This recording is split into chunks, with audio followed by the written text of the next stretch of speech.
What you think about when you're born into a fire? Let them burn it out. Sell them to the richest buyer. They wanna let the world decay. They tell us lies and fade away, fade away. We feel betrayed. We were raised to lose the race. Wake at the back of the pack, kill it anyway. Listen up now, because we're never dropping out. Beat the odds, beat the big house. Our brains are bigger than the doubt. We've been thinking for ourselves, never let the truth fade away. This is bigger than ourselves, we won't let the world burn away, burn away. We feel betrayed. We were raised to lose the race. Wake it through the back of the pack, kill it anyway. To blame, haters face the world's mistakes. Wake it through the back of the pack, kill it anyway.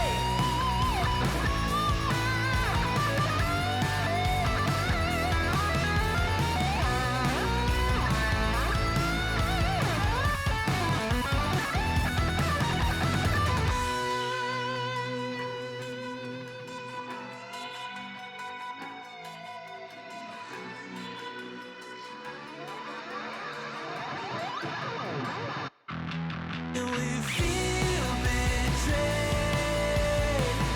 We were raised to lose the race. Wake it through the back of the pack, kill it anyway. To blame, haters face the world's mistakes. Wake it through the back of the pack, kill it anyway.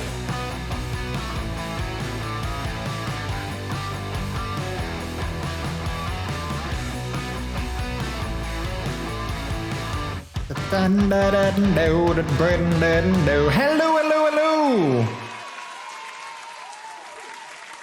Welcome. Hello, welcome on in. How's everyone doing today, chat? How is everyone doing today? It's good to have you guys. Thank you so much for coming on in. Hello. Hello. Is it G you're looking for? Is it you you're looking for? I don't know. Is it G you're looking for? Or is it you you're looking for? Well, it is all of you that I'm looking for. Yes, thank you for being here. And thank you for those bits as well. I appreciate it. Thank you so much. It is all of you that I'm looking for.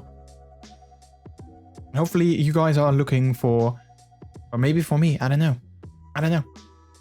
I hope that you are looking for a good stream though, because if that's the case, then I'm sure I can provide you with that. I'm sure of that. I hope I can. That's the plan. That is the plan for today, to provide all of you with a fun stream, and therefore a good evening, afternoon, morning, perhaps, wherever you are, as well. So yeah, good evening everyone. Good evening and good time zone. How is everyone doing today? My name is MrJordilicious. Welcome to the stream on this Monday, February 14th, 2022. It is Valentine's Day, chat. It is Valentine's Day. So if you guys celebrate Valentine's Day, I guess I can say Happy Valentine's Day. If you don't celebrate it, then I can't say that. I myself am not sure if I celebrate Valentine's Day. Like I said before, I said it before on stream, I don't necessarily believe in Valentine's Day because I don't need a special day to tell my husband that I love him. In fact, I tell him that every single day, multiple times a day. So I don't need a special day for that. Just so that I can tell him, like, hey, you know what? You know the thing that I told you when we got married. You know that thing that I said, you know, that I love you. Well, I still do. So now you know, and now you know that for another year. And then next year I will tell you again whether or not I will still love you. That's not how that works. So like, I don't necessarily need one day to tell the people that I love that I love them. But hey, if you do need that day, you know, if you do like this day, or if you do believe in Valentine's Day and you celebrate it today, then I hope you had a good Valentine's Day with your loved ones or your loved one today. Philly, hello, how are you doing? Welcome on in. I did get something though. Chat. Let me show you this cute, adorable little card that I got from Peter. He made it himself. Obviously, I need to hold it like this, otherwise it's going to be too bright. But obviously, he made it himself, and it says, "I'm nuts for you," and it has like cute little squirrels, and like, you know, these two are eating a nut. So he made me that. So that's nice. I always like it when he makes cards, and I always like handmade cards. In fact, that's a hobby of his that he does quite often. And, you know, while we are talking about my husband's cards, I might as well quickly plug them. I think, there we go. He has a Instagram channel and a YouTube channel where he makes videos and he posts photos of all the cards that he makes. And I think they are pretty amazing. You don't create a card for him. Honestly, though, I wanted to. If I didn't stream tonight, I would most likely make him a surprise card for his birthday, which is tomorrow, because he's not at home today. So I'm home alone. I'm celebrating Valentine's Day just with all of you guys, chat. You guys are my Valentines tonight because I'm home alone by myself. But if I didn't have to stream, if I wouldn't stream, I would most likely make him a card in secret tonight. But you know, as I can't, yeah, he's not gonna get a homemade card from me on his birthday tomorrow. Yeah, I know. Maybe next time though. I'm doing okay-ish. How would you? Oh, Philly, what's going on? Are you? Well, if you're only doing okay-ish, I'm hoping that you are doing. You know, I wish that you were doing more than okay. And if there's anything you would like to share or that you want to get off your chest, you know, you can always do that. Hey, Avia is your Valentine for the day. Wait, Avia is my Valentine for the day? Who's Hey, Avia? This can be my first crafting stream. Honestly, though, if I thought of that sooner, then it would have been fun. If I thought of that sooner, we could have made this a crafting stream. But I didn't think of that sooner. So unfortunately, that's not gonna happen because then I would have to set up like a different webcam and like I would have to like, you know, make all the changes. But that would have been fun. But I didn't think of that. So. Bummer. You didn't check the Pep for a channel. Oh wait, no, I did actually check that. I just didn't really instantly make the connection, but I did see your cute bird that had like a box of chocolates, a box of Valentine's chocolates, because you know that's what life is also like. Life is like a box of chocolates because you never know what you're gonna get. I did see that. In fact, I think I actually responded to that with a Discord heart emoji reaction thingy. I don't know what they're called, but like, you know, with those kind of thingies. So I did see that. I just didn't link it in my head instantly because, you know, sometimes I'm forgetful. But yeah, how's everyone doing? We are gonna play a romantic game today though. Or, you know, maybe, I'm not sure if it is an actual romantic game, but it's supposedly a romantic game. We are gonna play the official yeah, okay, it's an official game, chat. We're gonna play the official KFC dating simulator, which is aptly called I Love You, Colonel Sanders, a finger-licking good dating simulator. That's the game that we're gonna play. It has a very long name, a very long title. But, you know, I figured on a day like today, the most romantic day of the year, quote unquote, I figured we should also play a game that oozes romance and that oozes, romance and love. So what better game to play than a KFC dating simulator where we have to romance Colonel Sanders himself? I mean, you know, I don't make this stuff up. I wish I was making this stuff up, but sadly I am not. Nothing special, just back pain, stress, and all the usual stuff. I'm sorry to hear that, Villy, though. I mean, back pain sucks.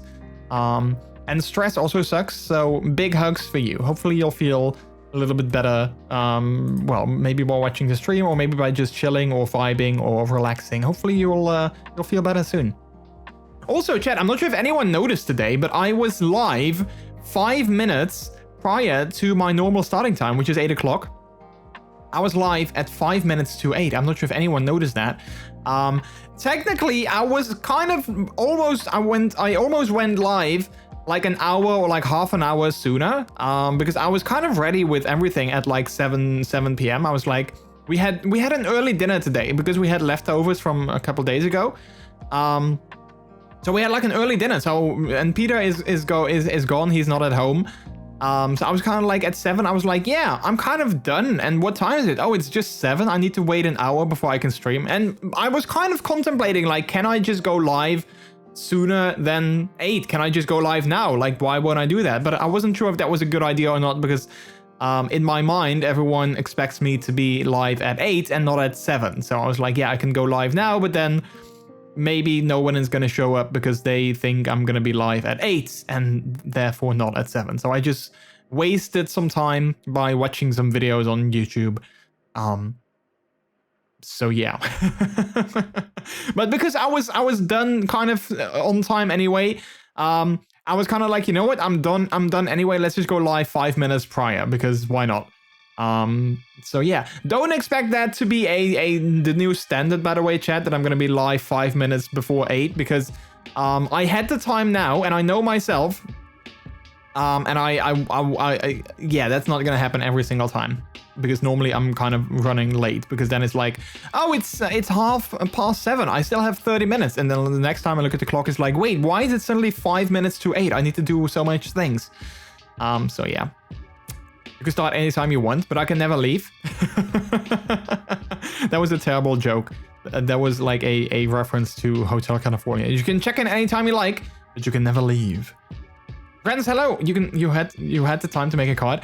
I mean, I just thought about that as well, but I don't think I would have been able to make something in 1 hour's time, because that would have been very tricky, because I'm not the fastest, especially not when it comes to like crafting and coloring something and stamping things and then cutting them out and putting them together, and also finding supplies, because Peter knows exactly where everything is, but I don't, because I don't use his supplies. So while super duper technically I might have had the time in an hour, honestly, I don't think it would have worked, and I'm pretty sure I would be super stressed, because it would be like, oh no, I only have 10 minutes and then I have to stream. Oh no, I have 5 minutes and I'm not done yet, and then I wouldn't be able to finish it. And then I didn't think, of course, of, you know, finishing it on stream. So yeah, I'm pretty sure that would have been a very stressful thing. So yeah. Anyway, hopefully everyone is doing okay. You know, everyone that didn't share already how they are doing, of course. And hopefully you guys had a nice weekend. I definitely had an amazing weekend. My weekend was so nice. Of course, we had the amazing stream yesterday, but on Saturday I had a nice dinner with my amateur theater group, or at least the board of the amateur theater group that I'm a part of as well. Five of us. We had a nice dinner. It was actually the first time that I went out for dinner in like forever, because of like all the COVID stuff, and also like, you know, like money wise, dinner isn't always the best idea, but you know, theater paid, so like I was like, okay, sure, then I'm definitely gonna be in, and I'm definitely gonna join. So it was nice, and it was really good. I was a little bit stuffed when I came home. I was a little bit like, oof, I ate slightly too much maybe, but it was definitely very nice, and definitely like we had some good food, so that was nice. And then on Saturday evening, I also spent some time with Minty. Played some Destiny 2 on his stream over on his channel as well, which was also really nice. I had a great time just chatting with him and just vibing and playing some Destiny 2. So that was a lot of fun. So that was my Saturday. And then yesterday, of course, on Sunday, we had the special stream. For those of you who were there for that as well yesterday, thank you so much for tuning in. I hope you thought it was interesting. We had the special stream, of course, with the Pupcast, with 3 other puppies, so the 4 of us, talking about, you know, like puppy play and the pup community, and answering questions from you guys in chat. And I was super nervous about that. Like the entire day yesterday, I was so nervous. But honestly, I had like such an amazing time on the stream yesterday. Like it was so fun, and I'm so glad that we had like people actually in chat asking questions and like you know, wondering things and chiming in, and not just in my chat, but also Rex, who was streaming as well. He had also some people. Excuse me. He also had some people in his chat chiming in and asking questions as well. So that was great. Like I had such a good time. I'm thinking of cutting up the podcast portion of the stream yesterday and putting it on my YouTube channel, probably as like an unlisted video, but then at least I can link to that for anyone that missed it and wants to see just like, you know, that podcast portion of things. I will make sure that there will be a video of that over there, so that I can just easily link to it and then everyone can see it. And yeah, I missed the 37th follower. Oh yeah, I guess you did. Yeah, what is that? Like the lead follower? That's like gamer. What is that? Gamer slang. Yeah, you missed that. I don't even know who that follower was. I'm not sure if I can easily see that back. But yeah, yesterday we had a lot of new members join the community, so that was so great. That was so much fun. I think some of the pups that also joined also tweeted out the stream as well, because you know they were joining on in. And I posted it on my Instagram account as well. So yeah, we had a lot of new people join in for the pubcast. So that was actually so much fun. I really had a good time seeing some new people as well. And like, you know, people asking questions and people chiming in and sharing their opinions. And I really hope that we were able to help some people as well. Like people who might be interested in, you know, puppy play, and they're like, okay, I'm kind of interested in this, but I'm not sure how to start, or I'm not sure like what I should do, or how to begin, or what I need, or anything like that. I'm hoping that we were able to maybe shed some light and maybe help them sort of see like, hey, you don't really need anything to become a puppy. Just, you know, you can just get on all fours and run after a ball, and then you are good to go. And then just take it from there. So yeah, I really had a great time, and then after that we played some DBD with Rex as well. Taco, hello, how are you doing? Sliding into this chat like I'm trying to do that emote, but I can't. So yeah, that was so much fun. And then after that, I watched the Super Bowl, which was also actually surprisingly fun. Why unlisted? That is great content to have on your channel. Yeah, I'm not sure if I'm gonna make it unlisted or not, but I'm kind of in the middle, of trying to... So I haven't made a video on my YouTube channel in a couple of weeks, and I didn't really talk about that too much because it's kind of like a mental struggle that I have at the moment. But I'm kind of figuring out where I want to take my YouTube channel, which direction I want to take it, because I'm not very happy with the type of content that I make and like the videos that actually do work. I don't necessarily enjoy making those all the time. And then the videos that I do enjoy making, they don't really seem to work that well, it seems. So I'm kind of like in the middle of trying to set a more clear direction for the channel, like which kind of videos do I want to make, what kind of content do I want to make, and what kind of content would work well. But most of all, what kind of content do I want to make that I can also make substantially? Because that's the thing that like I struggled with. For instance, like my quick streamative videos, I like making those, but that's not really something that I can make very substantially, as in there's only so much tips that you can give as a streamer. Like, you know, there's definitely like a lot of things that you can tell other people to do, but like there's only so much tips that you can give. And as well as my resources that you can download, there's only so much resources that I can make myself, that I can offer as a download. So that's not something that I can just keep making every single week. So I'm like in the middle of trying to figure out like what kind of content do I also enjoy making that I can make every single week without like having to worry about like, okay, what am I going to talk about? What am I going to show? Like something like that. But that's like a very big mental struggle for me at the moment. And I'm not sure if like the puppy content would work well on my current channel, like with the audience that I have on there right now. But I do like to offer it somewhere, and of course, like if I do, I would also like to get the views, and it's mostly the view time from that as well, because that's the only thing that I'm still lacking to become a YouTube partner. So I figured, you know, by at least uploading it as unlisted, I can just link it to everyone. And then it's still there, and they can just find it, they can still see it, and I can just link it to people, and then you know, if they decide to watch it, then I will get some more a little bit more view time, and then, you know, getting hopefully closer to that YouTube partnership, because not having uploaded anything in the last couple of weeks definitely also hit my view time a little bit. So yeah, I'm going to make my YouTube to Microsoft. Wait, I'm going to take my YouTube to Microsoft Video. Wait, is that a thing? Is Microsoft starting his own video platform? Is that really a thing? Because after Mixer, you would say that, you know, they would probably be like, huh, yeah, we tried taking on Twitch, didn't work. Let's try taking on YouTube. I don't see that would be like something that would work too much either, because you have YouTube, you have Vimeo, you have Dailymotion, which I think are relatively big, you know, especially Vimeo, I think is pretty big as well. So yeah, I'm not sure if another platform would work. So yeah.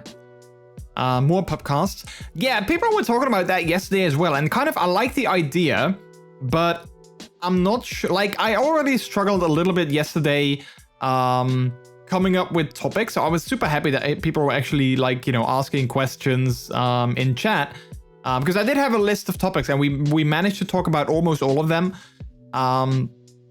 But I would love to do like a weekly or bi-weekly or maybe monthly podcast about like a topic, but I'm not sure if I would be able to make a podcast on like a monthly basis or like a bi-weekly basis even about like the pub community. I'm not sure what I would talk about every single episode, but I would love the idea. Like I wanted to make, in my mind, I've wanted to make a podcast for like a very long time because I love the idea of podcasts and I love talking about things. Like, that's why I like my starts of my streams where we do just chatting. That's like usually my favorite part of my stream, when we do just chatting and we end up chatting for like several hours because you guys keep, you know, bringing up new topics and you guys keep chiming in and then having like new things that we can talk about. So I always love that. That's like honestly one of the favorite elements of my streams is like these just chatting starts of the stream. So I would love to do something like, you know, like a podcast of some sorts, but well, one thing is like time, because I do have some time now, but that's most likely going to change next month, where I will not have as much time as I do now. So, you know, that's a thing that I need to keep in mind as well. But also like longevity, like what can I talk about that will keep it interesting and fresh on like a weekly or bi-weekly basis. So, yeah, it's definitely like an idea that I have like in the back of my mind, like it's somewhere there. It's not really brewing, it's not really doing anything, but it's kind of there. And then if like I have some good ideas that I can attach to that, then maybe it will start forming into like some sort of something substantial. But as of now, I'm not sure. There is a Microsoft streaming service, but only for events. Okay, yeah, that makes sense. Why not invite other pubs? I mean, honestly, I could do that, but there is, of course, a thing that, like, not every pub is very, like, you know, like, not every pub works on, like a podcast platform, if that makes sense. Like, not all pubs are very, like, you know, vocal. Like, I was very happy that, of course, we had some streamers yesterday as well. So, like, you know, all the pubs that we had on yesterday also are streamers. So, like, they know what it's like to talk to a camera and they know what it's like to talk, like to vocalize their thoughts and stuff like that. So that definitely helps. But like, you know, finding more pubs that, you know, might also be streamers or like that might also be able to do that. Also in English, because, you know, if I'm doing something like that, I think I want to do it in English so that we have a bigger, like reach, of course, as well. You know, that and then also making it work with time zones and all that kind of stuff. Yeah, not always the easiest thing. But like I said, it's definitely like something that is like an idea in the back of my head. And yesterday may have planted some seeds for that. But as of now, there's no sort of like plans to make it something substantial. But I am happy though to know that you guys would at least be interested in listening to something like that. Because that's always, of course, the biggest worry, I think, of a content creator, like making content that... And then wondering, like, are people actually interested in, like, seeing this or listening to this? Or, you know, are people interested in this kind of content? So, like, knowing that you guys would at least be interested is definitely a good thing. I'm definitely happy about that. As I watch my bitrate drop down and plummet again. I'm going to open my Twitch inspector again. Because I did so last week. And then it plummeted, like, I had, like, one drop and then it came back on. And I really don't understand. Like, it's kind of weird though. It's kind of weird because, like, I have a super stable bitrate, but then all of a sudden it kind of just drops and I don't understand. So So yeah, I'm gonna leave this side open as well so I can see my unstable events. But hopefully it comes back on soon because I got a bitrate of 900 at the moment. 900, 1,000, which is for 1080p not really great. But yeah, it's been doing this for the entire time. Don't have to talk always about pub stuff. You can always talk about games or other stuff. Would be nice to hear what pubs think about other things. Honestly, that's actually something that I was also thinking about. Like, making a podcast. Like, even though it could be like a puppy podcast, doesn't necessarily have to mean that the topic that we talk about is only puppy stuff. Right? Like it could also be that, it's just like puppies talking about something and puppies having an opinion on something, so that is definitely something that also could work, because I definitely have an opinion on games or like other stuff. So like, yeah, that drop is probably your fridge turning on or a neighbor turning on a microwave. Wait, for real? Do you think that would be it? Because I'm not streaming on Wi-Fi. I do have my Wi-Fi turned on, but that's because otherwise I can't control my lamp. But I am streaming. I'm also connected to Ethernet. So, yeah, I'm not sure. Well, that's one thing. I'm never sure if like connecting to one network over Ethernet and then connecting to Wi-Fi on another network, if that's actually works side by side. I never actually thought of that. Or maybe I have, but I just never really gave it too much thought. Is OBS using Wi-Fi? I have no idea. I don't think I can say if it needs to use Wi-Fi or not. I'm just hoping it uses the fastest thing.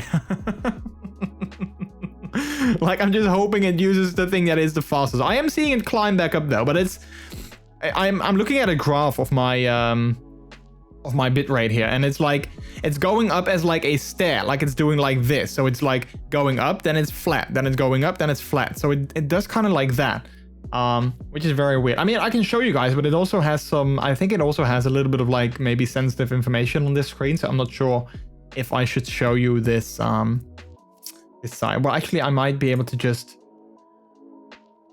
get rid of this entire thing. Wait, let me hide this element, and then let me hide all these elements, and I can probably show you guys. I just want to hide this entire block. Can't I just do that? I don't need this block. I want to hide this entire thing. Oh wait, here we go. Hide. Now I can show. Now see, now I can show you guys. So this is what I'm seeing. Here we go. So this is what I'm seeing. So I had like a very stable connection of like, 6,000. So it was like, hovering around 6,000. Sometimes it had like a peak, sometimes a little bit below that. And then this happens, like boom, it goes all the way down. And now it's slowly climbing back up, as you can see. It's slowly going back up, but like it's not really going back up like instantly. So it's doing that very slowly. So, yeah, I don't know.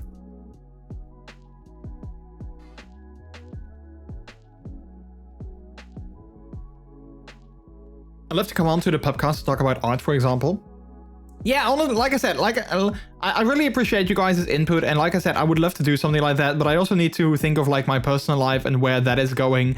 And there's a lot of like uncertainties about my personal life in like the coming months. So that is definitely something that I also need to take into account. Like, I don't want to start a brand new project when maybe I'm gonna have to, make some changes again in my personal life soon. But it's definitely like, if things are like, back on track, and like if things are, sort itself out again and everything is like, I know where everything is again, then maybe I will start a project like that. Because I still am very interested in the idea of having a podcast. So yeah, but like as of right now, there's like no necessarily there's no sort of plans set in stone. Windows prioritizes Ethernet and Wi-Fi as the same, where Mac OS Linux prioritizes Ethernet over Wi-Fi. Yeah, which makes sense to actually do that, I would say, but okay. I think OBS is trying to higher the bitrate slowly. Yeah, well, that's exactly what it's doing, as you can see in the graph that is still showing over there. There's a command for that, but yes, an appliance with a lot of power can cause interference on power lines and microwaves and vacuums on Wi-Fi. Yeah, so we don't have a microwave, so it's definitely not us. We do have a vacuum, but like it's not running because you know I'm the only one that is home. So if it's running, then we suddenly created a robot vacuum. We didn't know that we had one, but you know we then suddenly have a robot vacuum. Make sure check the settings of OBS. Make sure it's using Ethernet. I don't think that is in the settings though. Like I've looked at the settings before. I've never seen a setting that is like use my Ethernet over my Wi-Fi. I don't think OBS has a setting like that. So yeah, you're on the same power grid as like 50 of your neighbors. I think more. I mean, I have no idea how that is, you know, set up, but I think there's more than 50 apartments in the building. Wait, are there? I think so. Yeah, I mean, there must be. I'm fairly sure that there must be. But I think everything is back to normal, so, you know, I'll just leave this open and, yeah, I'll have to dive into, like, what could be causing those kind of things. Because it is kind of annoying. Well, I mean, it's okay when it fixes itself over time. Like, that's the most important thing. As long as it goes back to the way that it should be, then I'm kind of okay with it as well. But that's like my thing. I'm always worried that it doesn't go back to like, you know, 6,000 where it should be. So yeah. I actually was thinking about the podcast and I might have an interesting topic to delve into. The complications of kink and romance when you or your partner have a disability. I mean, I guess I see your point. I'm not sure if I would be able to talk about that though, because I mean, even though Peter does have some physical limitations, it never really became an issue for us like romantically, but it's definitely like an interesting topic, but I'm not sure if it's like an interesting topic necessarily that I can say anything about because I don't have the proper like expertise or experience. And like, that's definitely a thing. Also, like yesterday, when it comes to like sensitive topics, I definitely don't want to talk about sensitive topics as like, I don't want to talk about sensitive topics and just, you know, talk about them like willy-nilly. I do want to make sure that if there are any sensitive topics that, you know, do get brought up, that they also get like, you know, the time and attention that they require and deserve as well. Because I think, like, especially with things that are a little bit sensitive, you don't want to just say like, oh yeah, blah, blah, blah, blah, and then, you know, like, that's it. You do want to make sure that the things that you say are, you know, accurate and good as well. So, also, Martin, thank you for the host. I appreciate it. But yeah, it's definitely a lot of food for thought. Definitely a lot of food for thought. But hey, like I said, I'm very happy that you guys had a good time as well and that you guys enjoyed the stream yesterday.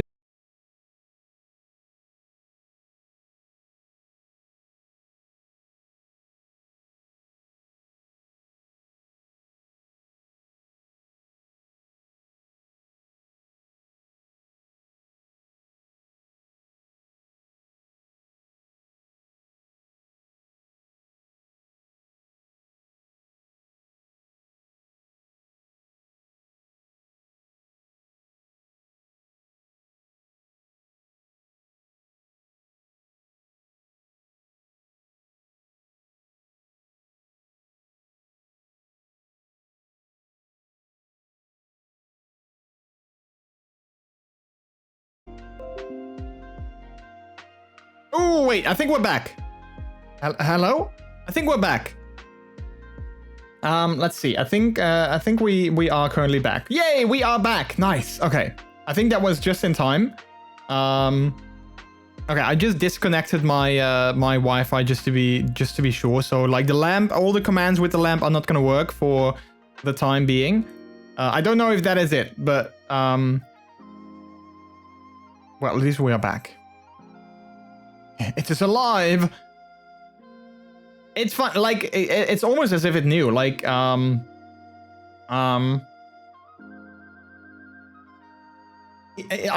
was talking about like things about like the way that they are, and all of a sudden like OBS is like, hey, let's just disconnect because why not?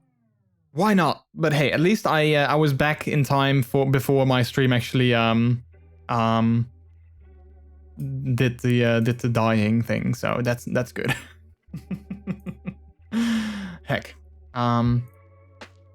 Anyway, I was actually saying something, but then you guys weren't here anymore, or I wasn't with you guys anymore. I was actually saying something, but I totally forgot what I was talking about. Yeah. Anyway, yeah, like lots of food for thought. That's I think the thing that I was sort of trying to say. But yeah, I had a good time yesterday, and that was definitely like also a learning moment for me. That I was very nervous about it and very worried about like if things were gonna be fun or not. But I'm very happy that like. Well, I'm kind of happy, but also like I wish I didn't worry too much about it. But I'm very happy that like all my worries didn't necessarily.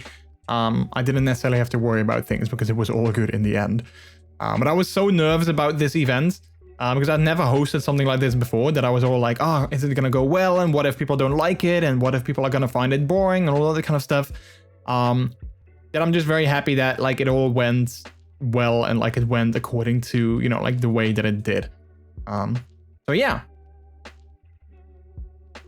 Anyway, like I said, so for today we have a special game planned. I have no idea how long it's gonna take. I looked it up, and the game is roughly between 1 and 2 hours long.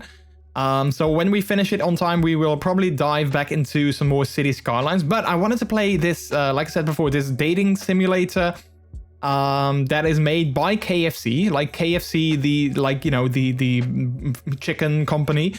They actually made a dating simulator. You can actually download it for free on Steam. So like if you like the game, you're like, hey, I want to experience this myself, you can just go on Steam and download it for free. And I have no idea like the full extent of the storyline, but I believe you need to romance Colonel Sanders, which is of course like the face of KFC, but it's a more anime version of him, and it's like a more handsome, younger version of Colonel Sanders. But other than that, I know nothing. Let's try to get laid with the Colonel. Yeah. I did look up specifically if the game would have any NSFW stuff, because of course of like, you know, Twitch, TOS and such. But apparently it does not have any NSFW stuff. So there won't be any boobies, there won't be any willies flying about. So it's all gonna be safe to watch and safe to stream as well, which of course is also important to know.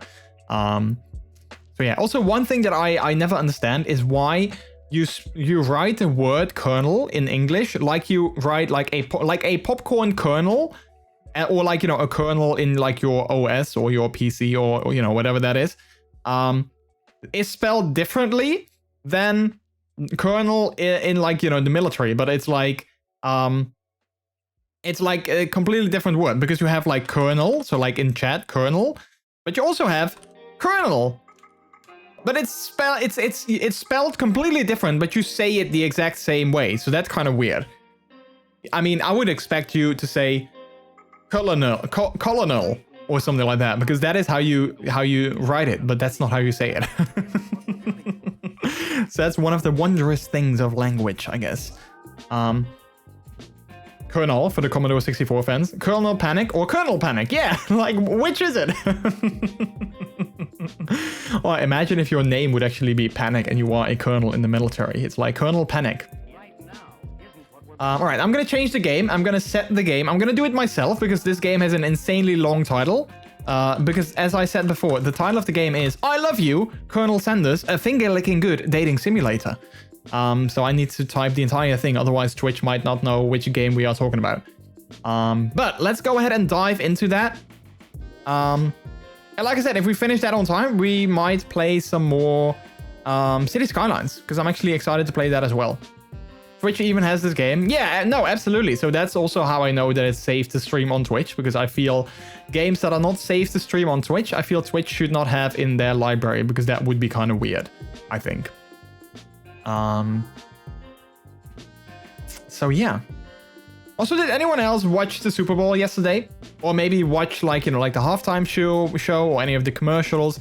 That's always the thing that I do the day after the Super Bowl, because I watch it on the BBC, because we don't have like, you know, NBC or any of the American networks over here, obviously. So I watch it on the BBC. They actually do some surprisingly good commentary. Like I mean, they use the American commentary for like the gameplay portions, but then when there's like, you know, a break in gameplay and there's like, you know, like commercials over in the US, they actually have like their own people that talk about things. But they always have like some very good like people that actually know what they're talking about, so that's always nice. But yeah, I watched the commercials today. There were definitely some fun commercials, like some really good ones. Like always, Super Bowl commercials are always like my favorite. Not my favorite thing, but like my favorite thing to do after the Super Bowl ends, of course. The game was also pretty good. You can't say the S word is trademarked. Oh yeah, the big game. The big game was also pretty good. I enjoyed watching it. Even though my teams didn't play, it was still a nice game. It wasn't boring or anything like that. It was definitely like there was enough like, you know, like excitement, if you will. The halftime show, didn't really care for that because I don't really care about like the genre of music that they played and like the artists as well. I'm not sure who all were there, but you had Snoop Dogg, Dr. Dre, 50 Cent, Eminem, a girl or like a woman that I didn't know, and I think that's it. So like totally not my type of music at all. Like, I mean, I didn't hate it. It wasn't like, you know, the worst halftime show ever, but yeah, I didn't necessarily, you know, get very, very excited to watch that.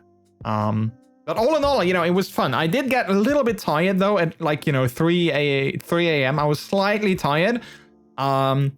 So I'm gonna be honest, I did close my eyes a couple of seconds, a little bit, you know. I didn't nod off, but I just like, you know, like when there was like a break in the gameplay, I was like, you know what, let's just close my eyes for just like 5 seconds or 10 or like maybe a minute or 2. But I didn't fall asleep, so I did watch the entire thing, but you know, I was tired. Also, Pep Winter, how are you doing? Welcome on in. But yeah, no, I had a good time. It was fun. So now we wait another year. Next season is going to be very interesting though, because Tom Brady, like the best player I think in the entire NFL, he retired. He announced that he was going to retire this season, or you know, like next season. So there's not going to be a Tom Brady anymore. So that's going to be very interesting to see how that is going to affect things, because he was, like I said, he was definitely the best player, like the best quarterback, I should say, in the NFL. So yeah, I'm very curious how that will affect things. Oh geez, this is loud. This is loud.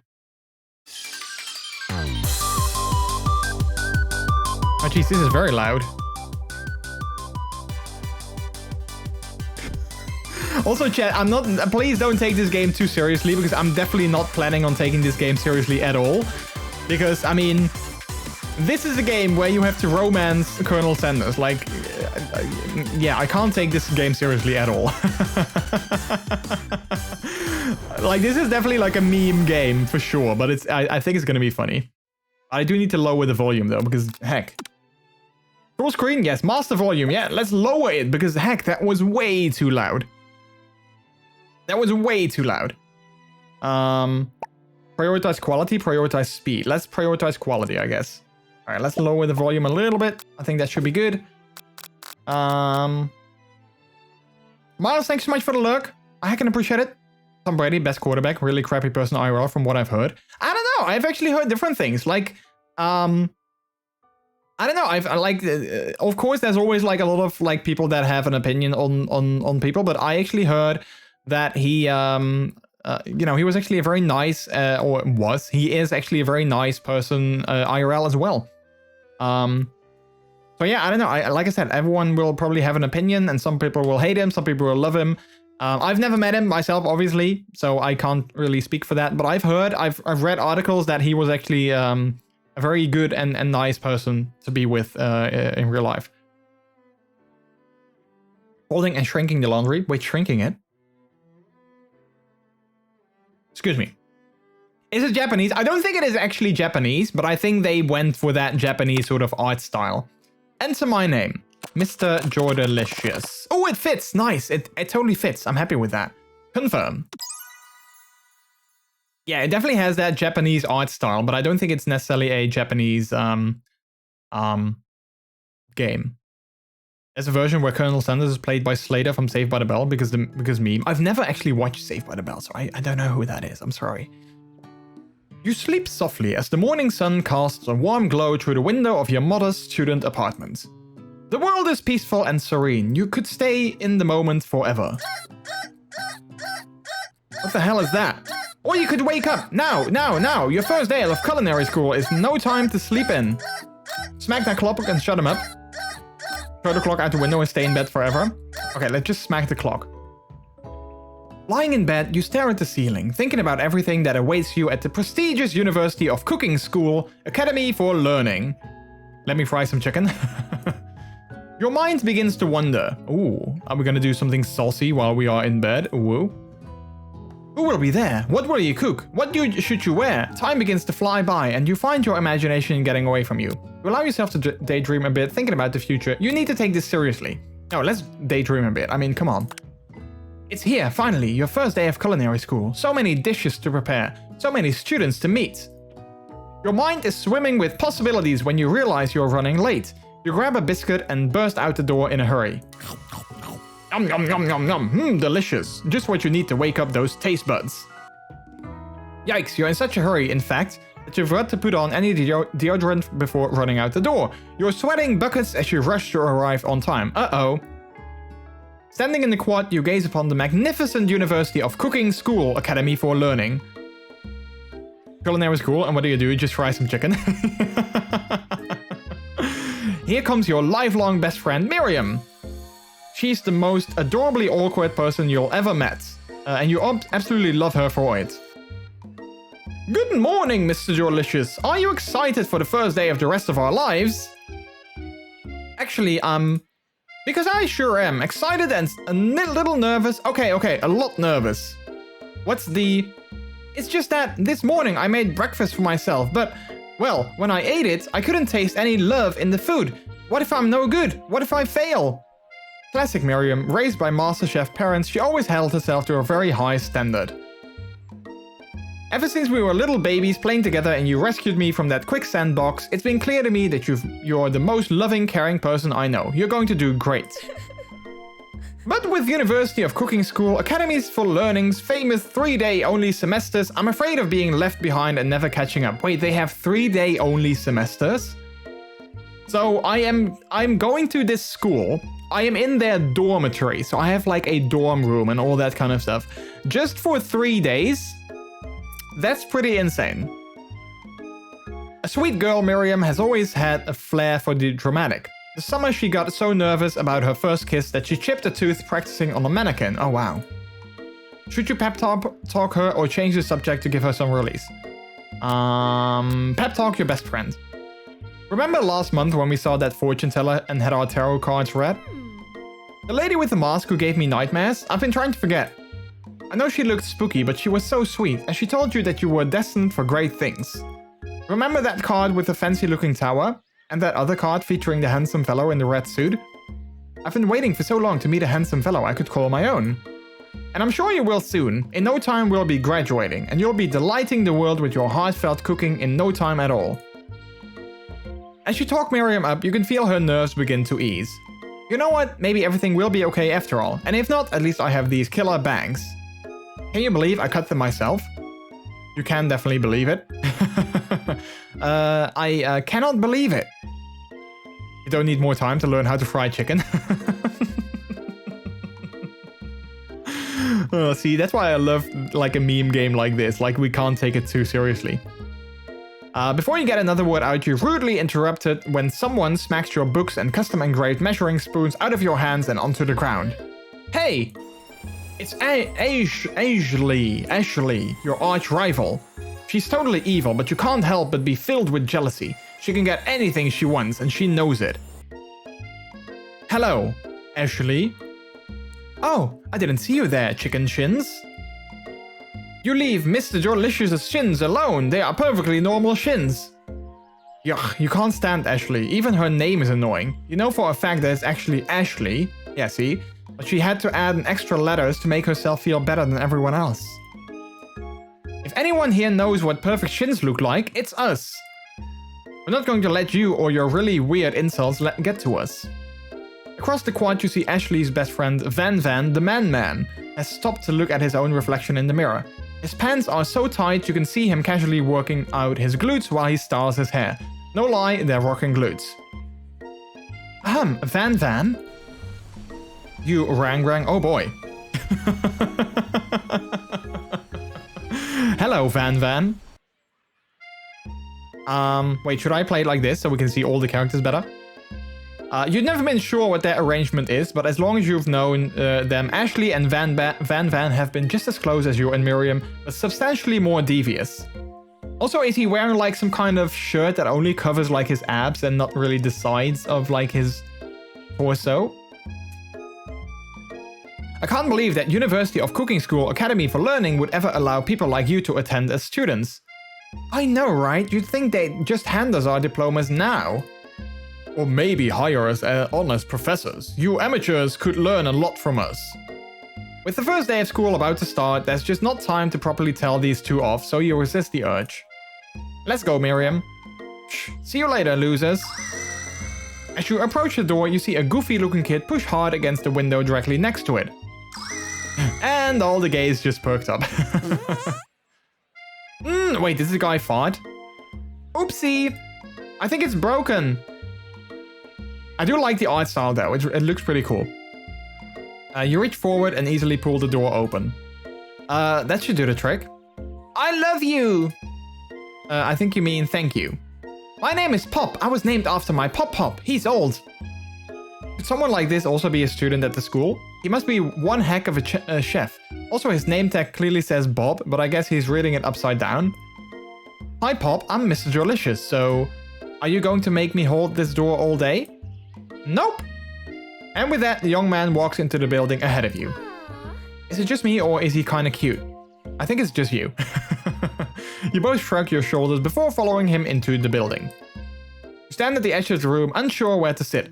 Other students wondering and keep themselves busy chit-chatting. Ooh, a scruffy-looking pooch takes his place at a podium at the front of the class. Adorable. Yeah, look at that. Isn't that the cutest pup ever? Sprinkles. Now, quiet down, everyone. Who is this unreasonably cute pup, and why is he in our culinary class? You must be Sprinkles, head instructor and CEO of UCSAL. Please call me Professor Dog. I may be cute and little and fluffy, but I still demand respect. Woof! What? A cute dog is our professor? This is the best school ever!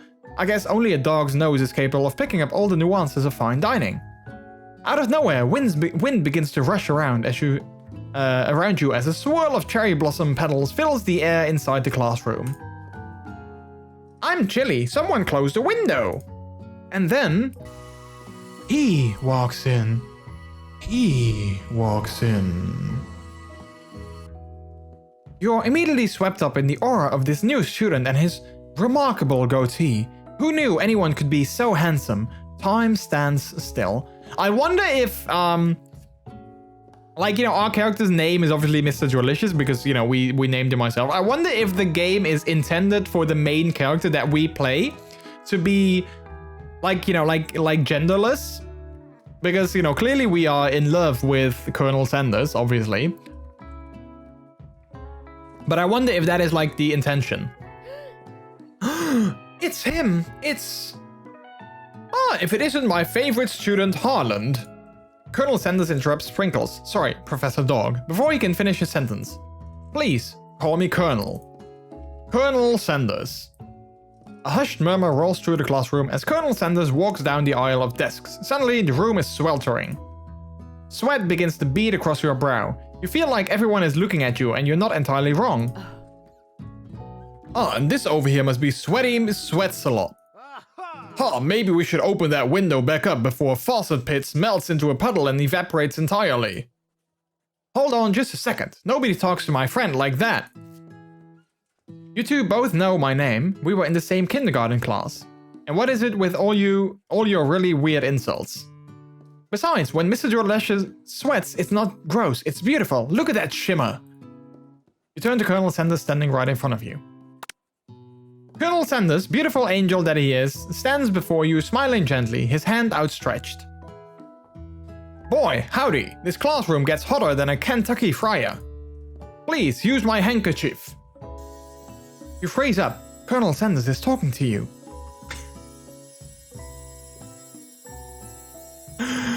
Oh man, I really can't, like, I just can't. I can't. I have no words for this game. Wait, Colonel Sanders is talking to you? About how sweaty you look, you're completely mortified. This can't be your first interaction. What if he never forgets this moment? How will you respond? Take the handkerchief, refuse the handkerchief. Let's just take it. You stretch out your hand and Colonel Sanders places a fine silk handkerchief in it. It's so beautiful, you hesitate to press it to your face, but when you do, the feeling is transcendent. It has its natural scent on it. It smells of the most delicious chicken you've ever smelled. Oh, Miles, welcome back. Professor Dog steps in to settle the class down and get some ground rules. Welcome to University of Cooking School Academy for Learning, the greatest culinary academy in the world.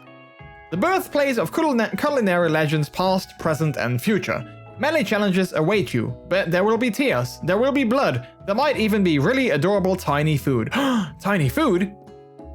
My laundry has been shrunk? Oh no. Man, if I would have a puppy as a teacher though, I would not get any work done. And when all is said and done, there will be a battle. You will lift your sporks and complete in the broom cooking arena. Just then, another student enters the classroom and interrupts the professor's rousing speech. Hi guys, sorry I'm late. I hope everyone had a good summer. I really miss... Quiet! Late to class is bad enough, but interrupting my monologue? You're on the fast track out of here, young man. And you sure you're even in the right place? Don't you recognize me? This is my 3rd year in this school with you as my teacher.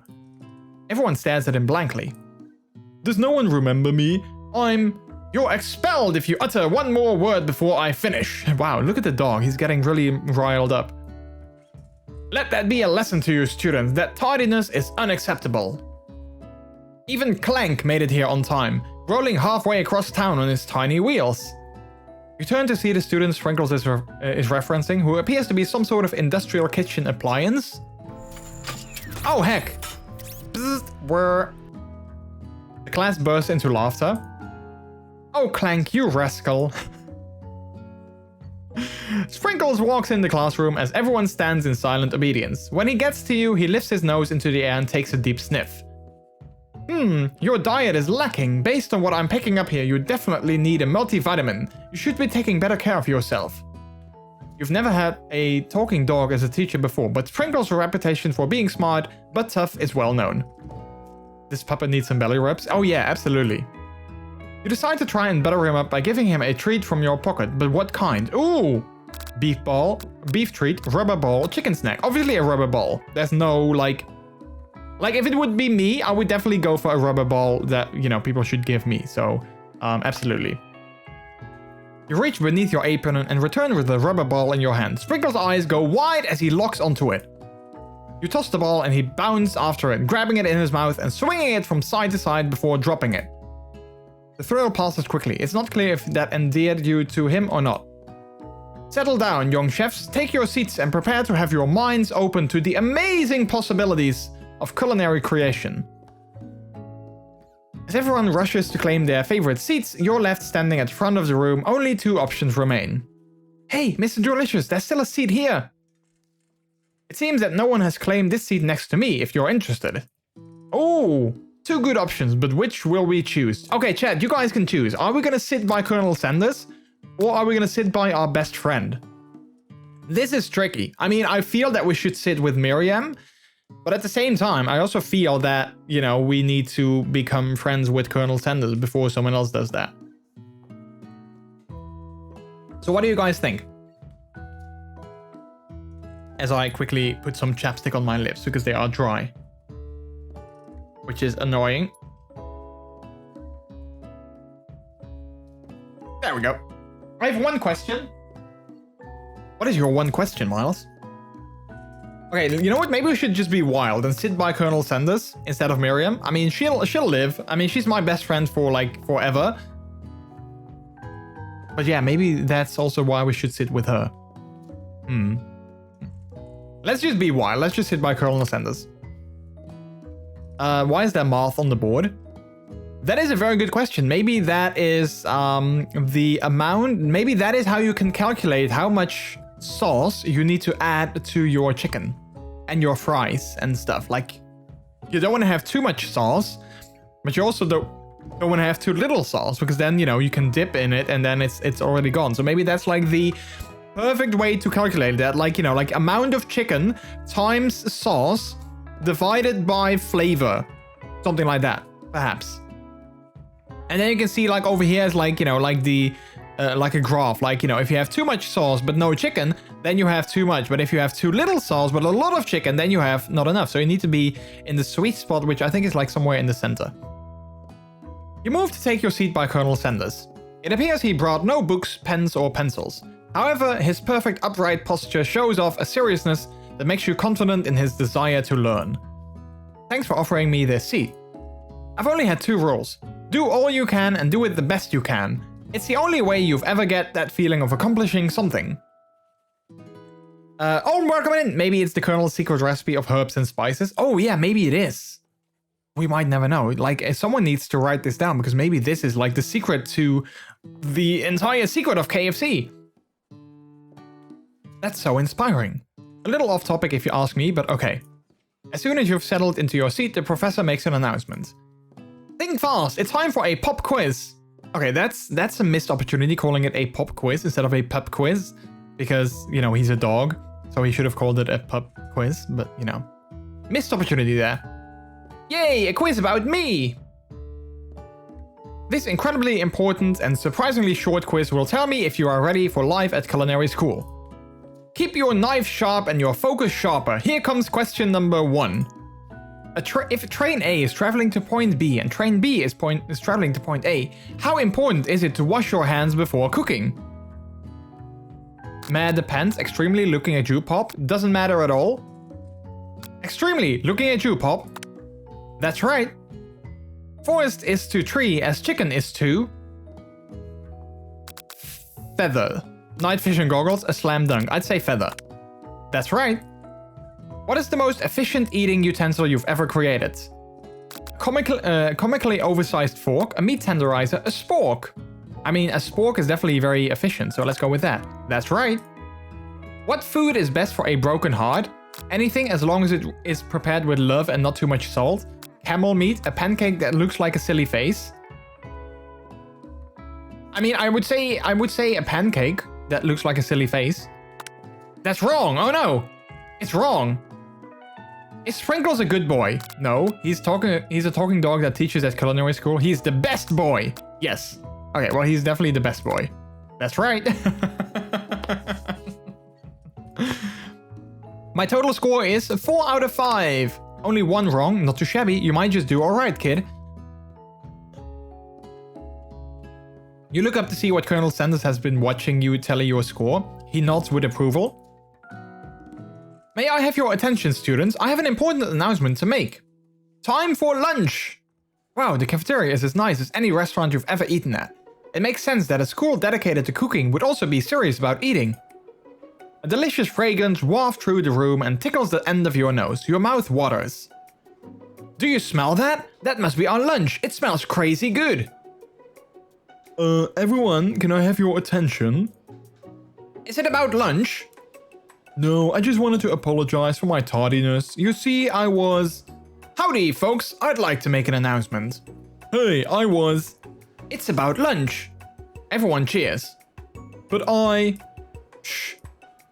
Lunch, lunch, lunch. She said shh. In honor of the new semester, I have prepared something special to share with everyone for lunch. Yay! Aha, that must be the smell I smelled. Indeed, that smell. You hold your breath, waiting to see what food this mysterious student has created. You've heard that he's very talented, but were the rumors true? Is this? Colonel Sanders lifts a large bucket above his head. Its content glimmer in the light. It's a bucket of chicken. Piled high are huge pieces of chicken, breaded and fried to a crispy golden finish. The aroma envelopes you, and you begin to feel warm and safe. Colonel Sanders has filled a bucket with chicken. What a novel concept! Your stomach begins to grumble, as if to say, stop thinking and start eating. For years, I've been developing a secret recipe for the perfect fried chicken. By my calculation, nothing less than 11 herbs and spices are required to achieve the perfect balance of flavors. You look around and notice that every other student has pen and paper and is scribbling notes as fast as they can. But that's all I'll say about that. What? You think we want your stupid secret recipe, dude? Shh, nah, my dude, nah. I'm just, drafting a last will and testament in case, one of those ingredients is, poison. Got him! He looks around nervously to see if anyone else is laughing at his sick burn.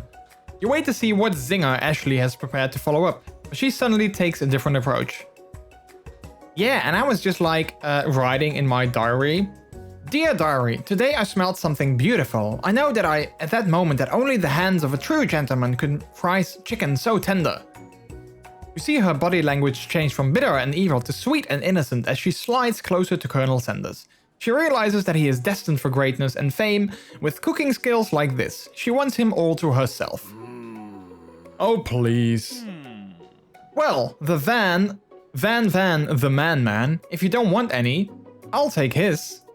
Whoa, hold on. I mean, I guess I'll try it.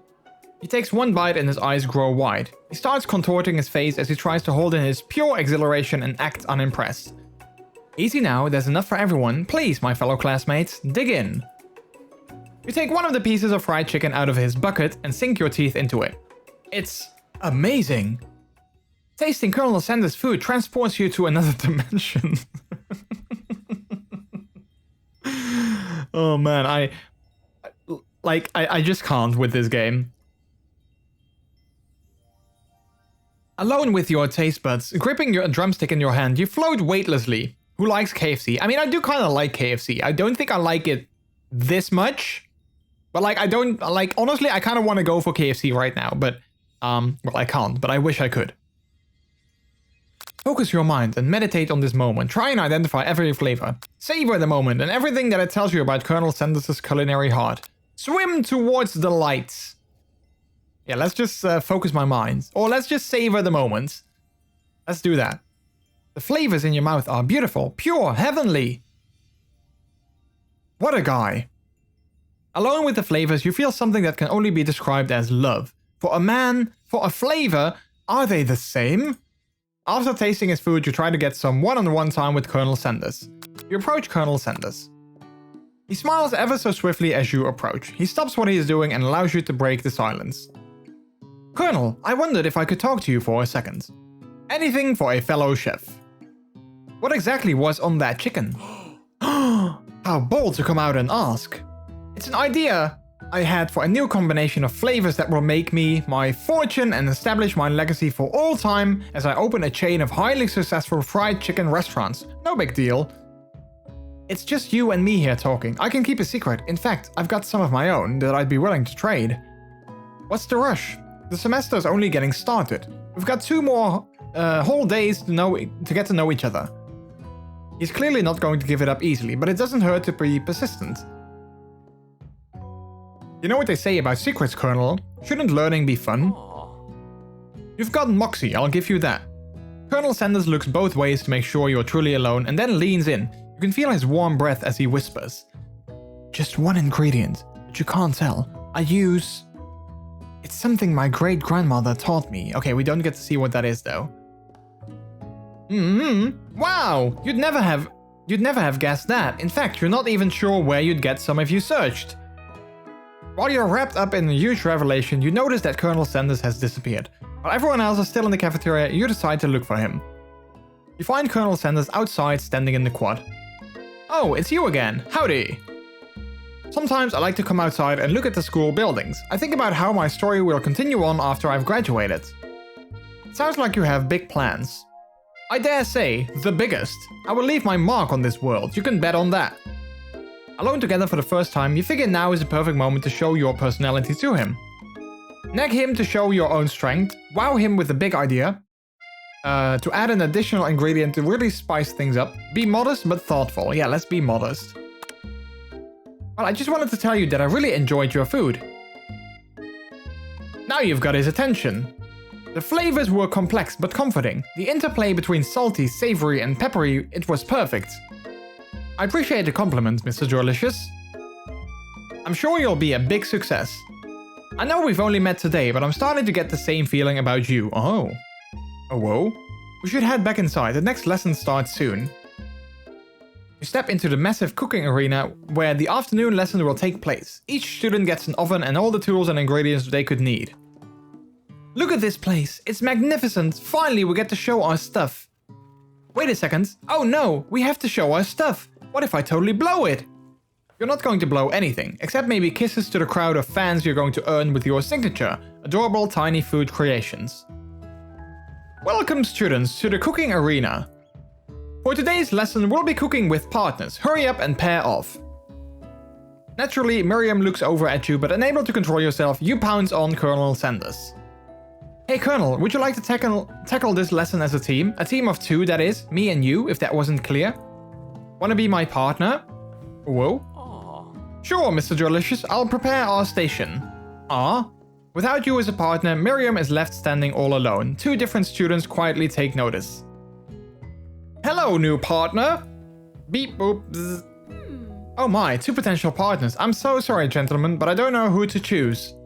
It looks like you'll have to pick for her. Friend duties can be a little awkward, but that's the price you pay for not being alone forever. Who do you want to ask to be Miriam's partner? Let's go with Clank. Sorry, Pop, but I think Miriam will be partnering with Clank today. It's okay, I already ate. It's not entirely clear if Pop has any idea what the point of school even is at this juncture. Clank is clearly excited to have some attention. He heats up and begins to roll back and forth. Whoop, whoop, whoop. You also went with Clank? Nice. Okay, so I didn't make that choice by myself. Hold on there, fella. We don't even know the assignment yet.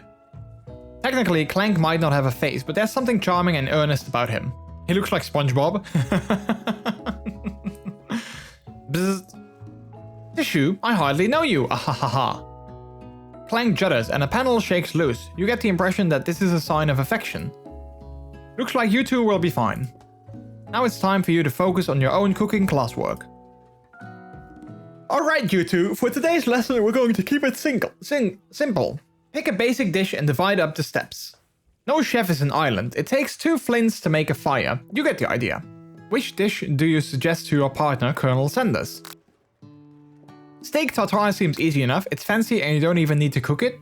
Using octopus will blow Colonel Sanders' mind. Your grandmother's mashed potato and gravy. Yeah, let's go with that, because I'm sure we need to stay on theme.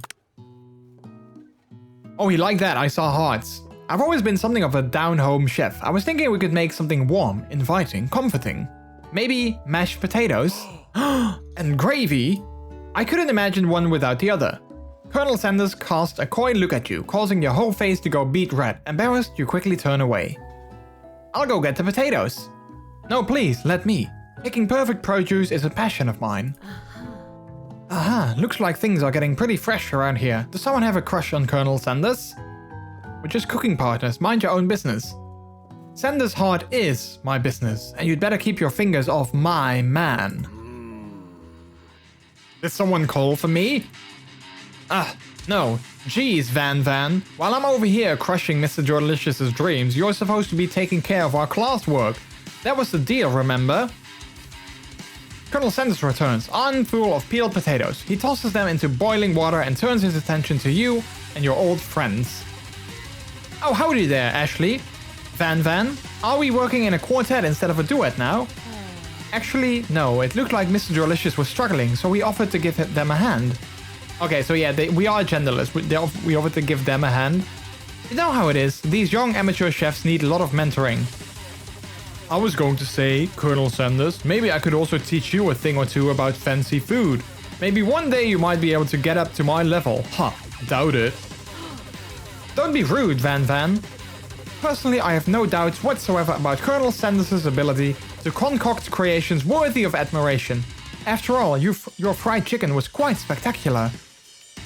But Colonel, if you ask me, I might make a better partner for you than this thing that has positioned itself at your station. Don't you feel, deep down, that we cast complementary shadows? We fit together, like a thigh and a drumstick. It just makes sense.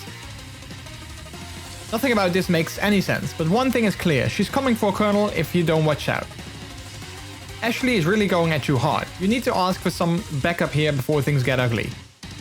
Turn to Colonel Sanders, hunk of hunks in your time of need. Turn to Miriam, your forever bestie who always has your back.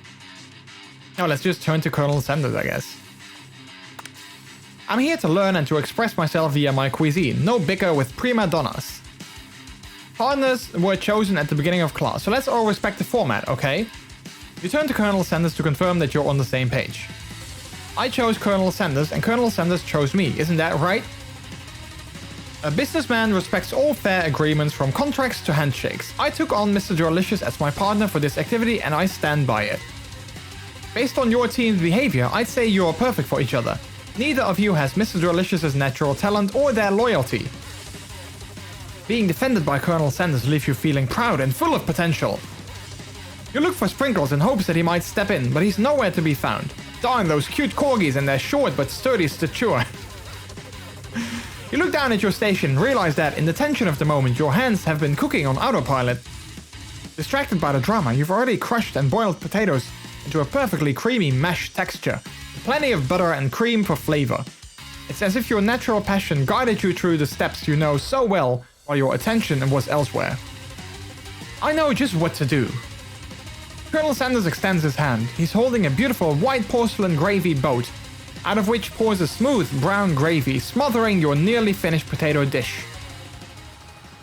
Gravy flows down the mound of mashed potatoes. The results look spectacular. Granny would be very proud. It does look kinda delicious. Colonel Sanders holds out a spork to you. You reach out and grab hold of it, but he doesn't immediately let go. The two of you stand holding the same spork, and for that small moment, all of the madness and pressure in this crazy world stops. Your eyes lock. The moment is electric. Time stands still. If you love something, set it free.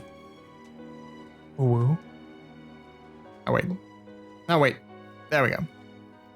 Together, you dig the utensil into the mashed potatoes and lift a heaping sporkful up. When you see Ashley with a sinister look, you know she's plotting against you to be with Colonel Sanders. We love some mashed potatoes now. Yeah, I know, right? Like, that looks pretty good. And then, filled with rage and without thinking, you fling the sporkful of mashed potatoes right into Ashley's stupid, beautiful face. Van, do something, do something! Scooping up a fingerful, Van tastes the dripping mashed potatoes and gravy and realizes that it is delicious. Horrified by this revelation, he slinks away. Will he ever be able to cook something with so much love and integrity? Hold on right there, MrJordilicious. We do not waste food in the broom cooking arena. Colonel Sanders, I expect better from you. If you throw one more spoonful, you're both better be prepared to eat from whatever it lands. Can I has potato face? Van rushes back over, a covered dish in his hand. Mashed potatoes with gravy? Pathetic. In just a few minutes, I've prepared a full meal. Gaze upon my specialty. Braised tentacle of octopus in my silky saltwater sauce. Plated on a battle axe. Blade forged by my supreme chef ancestors. You've ignored me for too long. That ends now. It is I who will have a first bite. You will all look on with envy. The interrupting student rushes at Van and swipes the bite of his signature dish right off the plate. No, don't! Something about this dish doesn't strike my nose quite right. I think the octopus was rushed and may have turned it in the process.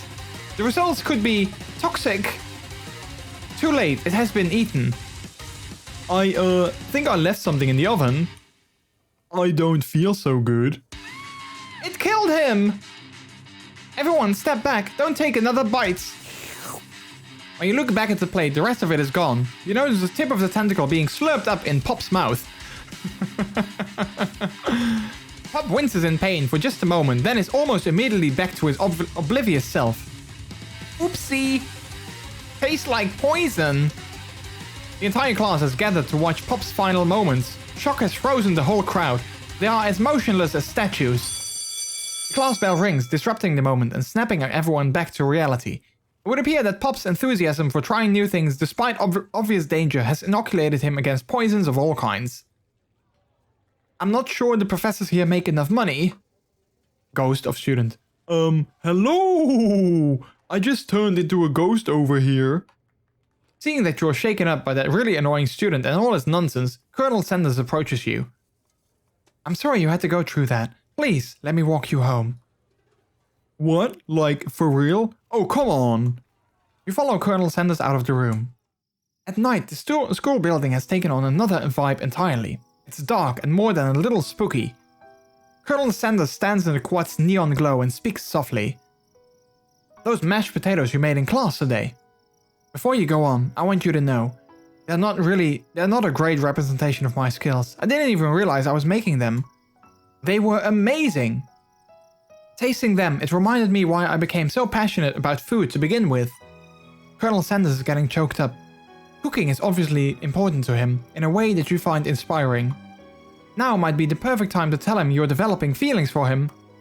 Colonel Sanders? Yes, MrJordilicious. There's something I need to tell you. Hold it right there. There's something I need to tell you first. Oh jeez. You see, when I was just a boy, I had a dream that one day I would be the greatest chef the world has ever seen. And every day since, I've been working towards that dream, day and night, never stopping, never resting. Also, lifting a lot of weights, like so many weights. We should follow our dreams with all our hearts, that our souls may grant them like wishes floating on a shooting star. Hey, no, you! Shut up! I'm the one here to say inspirational stuff and be the star of the story. Are we forgetting that your cooking literally killed a guy? You can't prove that. I also saw you kill that guy. What was his name? Somewhere in the distance you hear a long, sad sigh. Forget him. We're talking about me. Me. I'm the hero. The spork monster is here to fight a hero. What? Why do we suddenly have a spork monster?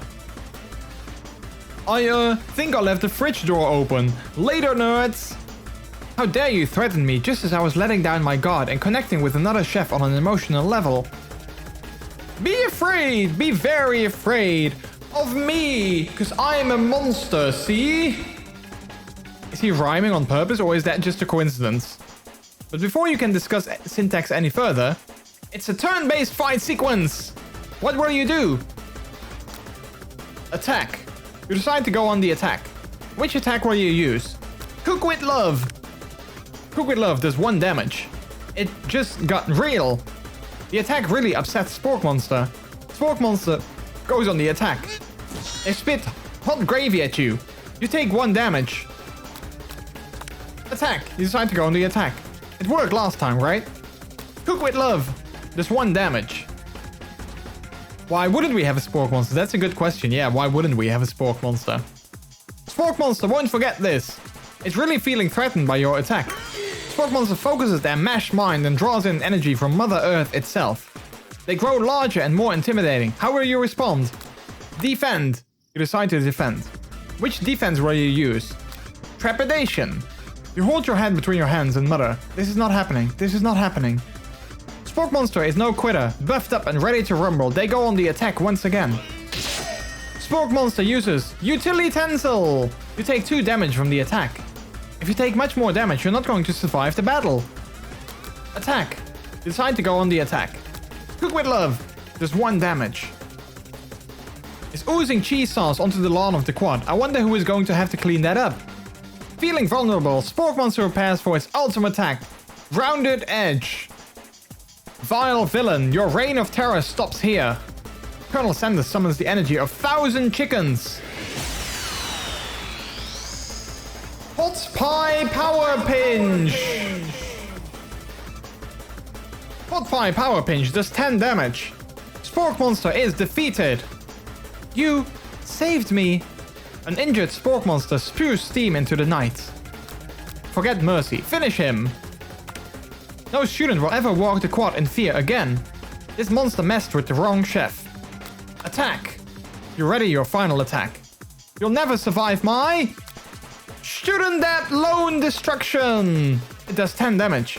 Spork Monster completely vaporized. Colonel Sanders looks on in awe. You continue to surprise me, MrJordilicious. The defeated monster left behind a special item. It appears at first to be a cookbook, but upon closer inspection it's so much more. It's a book of magic spells with golden chicken on the cover. You open the cover and find the library card tucked inside. The last name to have signed it out is Borko. Borko? That name sounds strangely familiar. Your blood is pumping as you stand in the quiet of the night, holding the mysterious book in your hands. As you come down from the battle bus, you realize that your final attack has left you completely depleted. The world around you begins to fade away. Without any energy to keep your eyes open, darkness overtakes you. The image of Colonel Sanders flashes before your eyes as you fall asleep. He must have helped you get home. In your tired state, you don't know if you could have made it without him. What a guy. What the hell? You want to thank him, but you don't have the strength to utter a single word. You feel your covers being pulled up over you as you tucked in tightly. Good night, my Colonel. In your dream, you're together with Colonel Sanders. For some reason, Sprinkles is also there, instructing your love dreams are weird.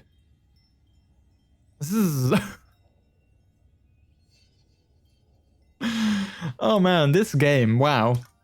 You awake on day 2 and attempt to process the wild visions you had.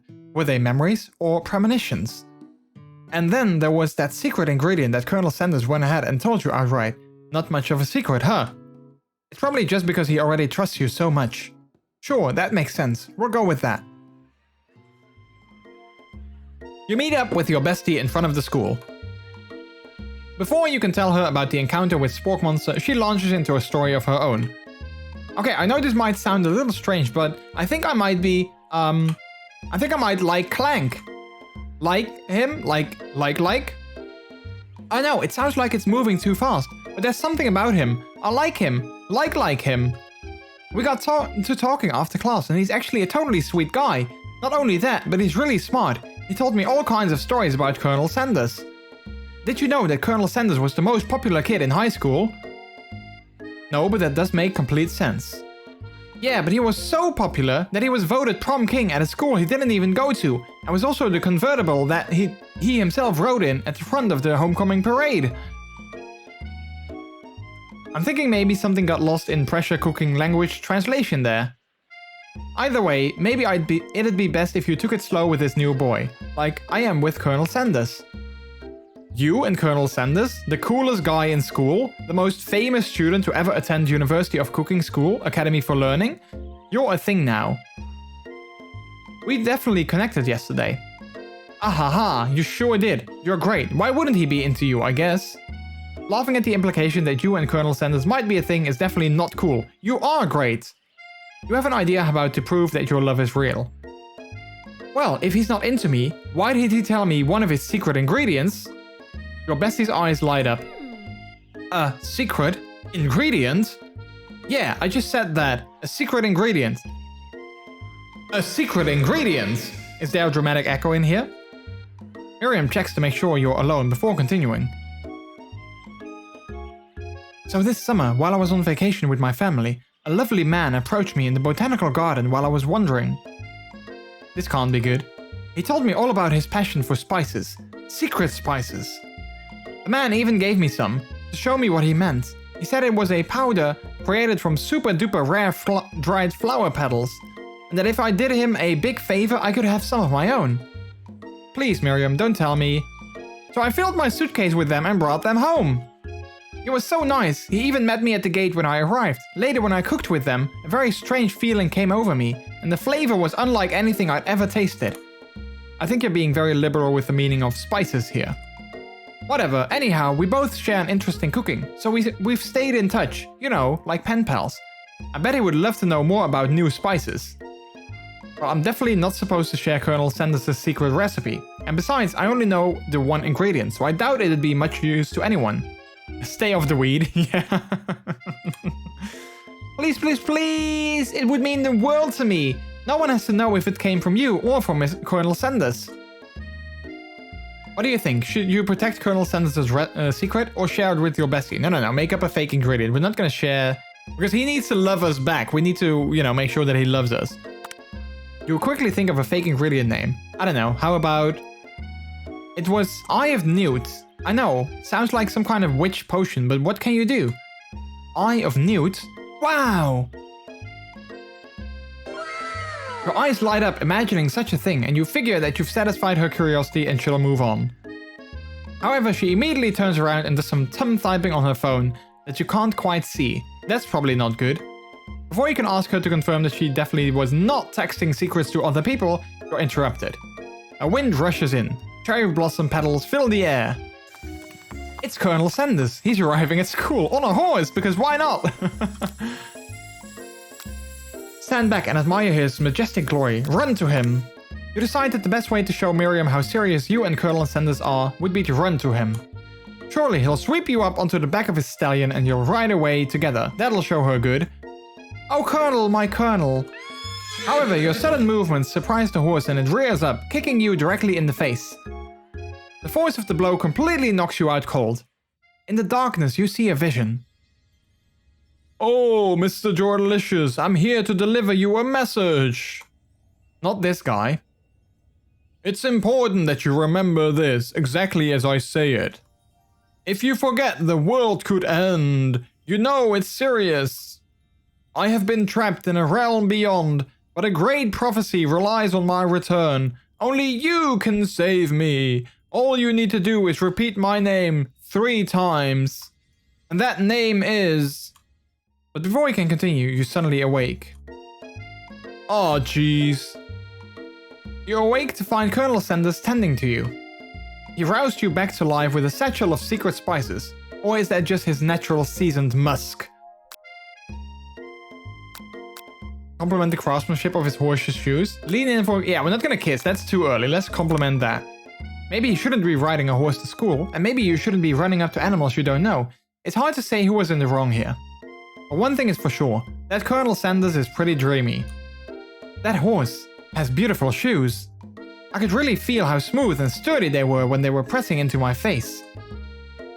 That's nice to hear. No one truly appreciates good craftsmanship anymore. And with that, Colonel Sanders disappears into the school, leaving you and Miriam to follow. When you enter the classroom, you can see 2 rivals, Ashley and Van Van, are doing something bad. By the way they're hiding, you know it must be really bad. Like, counterfeiting recipes bad. Experimenting with restricted ingredients bad. Summoning a demon bad. You try and get a peek over Van Van's hulking shoulder. But he sees you coming. Whoa there, little one. I'm not sure you're ready to handle this. Oh, why don't you make like a bee and mind your own wax, honey? Tell them to stop acting immature. Act like you're not interested in them, but really try and get a closer look. Yeah, let's do that. You sit near the rivals, but leave your back turned to them. You even hear Van Van muttering something that sounds like a bit of a magic spell. However, he notices you eavesdropping. You try and cover your tracks and improvise an excuse. Ahem, it's time for class, and you're distracting the rest of us who want to learn. Now you've upset him. Oh, and you're the Emperor of Cooking, are you? You make the rules? I'm not sure you'd know a good meal if it ate you. Being the best chef in the world takes more than just culinary skills. It takes creativity. It takes panache. And it doesn't hurt to use a little evil. You finally get a look at what it was they were hiding, and you instantly recognize it. It's a book, just like the one you found after your encounter with Spork Monster. That's the same book that I found last night in the quad. Ashley immediately elbows Van Van, who hides the book behind his back. I don't know what you're talking about. The book is a family heirloom and its contents are secret. You notice that they haven't just been studying the book. They've got Pop pinned to the wall and they are tossing potato skins at him as he tries to catch them in his mouth. Okay, that's weird. We're playing, ha ha ha. Before you can dig in any further, you're interrupted by the arrival of more students. It's almost time for class. Beep beep. Clank must be running late. He's in such a hurry that he rolls right over Van Van's meaty food. Hey, watch it, you bucket of bolts. You watch how you talk to him. He didn't do anything. Bzz, womp. Who do you think you're talking to? I've never heard such language, not even from a stand mixer. Womp womp. No, your mother was a stand mixer. We're bzz. Van Van jumps to attack Clank, but Clank shocks Van Van, sending him flying across the room. Protect me, Colonel Sanders. These crazed men are about to come to blows. I think it must be over for me, but I'm not interested in either of them. Ashley's tone has completely changed in an instant. She bats her eyelashes at Colonel Sanders. Surely he must know that this is a ruse, right? Gentlemen, get a hold of yourself. Save it for the arena at least. Or don't. Honestly, what do I care? I've got a lofty career aspirations to focus on. Maybe I can help you with your business plan. Just then, Sprinkles arrives to signal the true start of the class day. He's panting, which doesn't seem that abnormal. He's a professor, but he's also a dog. Students, please take your seats. I apologize for my late arrival. I spent the morning chasing a car all around town. My tiny legs were very, very tired. But I'm here now, and I'm hoping you're ready to learn. You try to give Sprinkles a pat on the head, but he snarls at you. Sorry, I get a little worked up if people try and pet me before I've had my morning coffee. Let that be a lesson to you. Sprinkles stops in his tracks and sniffs the air around you. Something has him in trance. It's the scent left on you from Colonel Sanders. Sprinkles jumps on you and licks your face. Down, boy, down! Aufhoppen! That command shouted by Colonel Sanders has snapped Sprinkles out of his trance. I wonder what's up with that. Sorry, I got a little carried away. After he catches his breath, Sprinkles regains control of the classroom. Without further ado, we'll review the global history of my favorite fowl, the chicken. You want to pay attention to the lesson, truly, you do. Which is why in 1776, at the signing of the Declaration of Independence, it was a chicken who first signed their name. But you can't help but daydream about Colonel Sanders and you miss most of the important parts. When you come to, Sprinkles is holding a tray of food in front of you. Well, MrJordilicious, naturally this appears to you to be a sample platter. Which item do you want to sample? A glass of water, a shimmering pepper, a dog biscuit?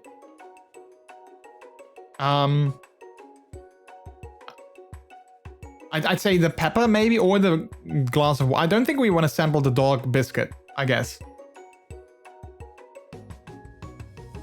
Because that would be weird in an otherwise totally normal game. Right, but eating a dog biscuit, that would be strange. Let's go with the pepper. Brightly colored pepper stands out from the other items. It sparkles in a most eye-catching way, so naturally you reach out, grab it, and eat it right away. However, your body is not prepared for the heat. The pepper has triggered an intense spice hallucination. It feels like forever as you trip through the universe. My friend, ooh, this guy again. I'm here to give you an important message, ooh. You must avenge my death and fulfill your destiny. All you must do is... Cuff, cuff. I was saying, to fulfill your destiny, all you must do is... Cuff, cuff. Sorry, I think I've still got some spice stuck in my throat. It's fine, I'll work through... Cuff. To fulfill... Cuff. The prophecy... Cuff, cuff. You must... You feel yourself begin to regain consciousness. Aw, man. You come to and find everyone is staring at you. That pepper was the last of its kind on Earth and now it's gone forever. You think to yourself, geez, I should better pay attention. We all make mistakes. I'm sure he'll forgive you someday. Jordy wants to sample the dog biscuits as a pup. Also, Jordy, nah, that would be weird, right? Right? Yeah, low-key, I kind of wanted to go for the dog biscuit, but I was like, yeah, that would probably be weird. I don't think I can do that. So I didn't, but like, yeah. Low-key, chat. Come on, it's time for lunch. Before anyone can relax, the cafeteria lights dim, and your rivals enter to make a dramatic announcement. Today's lunch will be prepared via timed competitive cook-off. The level of theatrics with these two is off the charts. Demand that they stop wasting everyone's time. Step up and tell them you're on. Ooh, are we gonna... Yeah, sure, let's do it. A bit of lunchtime competition, eh? Count me in. If I have to wipe the tables with your fools before I set my lunch down on it, then so be it. I'm not the fool, you're the fool, fool. Good one, Van. I like your gumption, MrJordilicious. I'll be watching your performance. Just as things reach a boiling point, Sprinkle steps in. Surely he'll put a stop to this madness. Now, students, please settle down. This is a lunchroom, not a sportsing court. Finally, a little sense. You breathe a sigh of relief.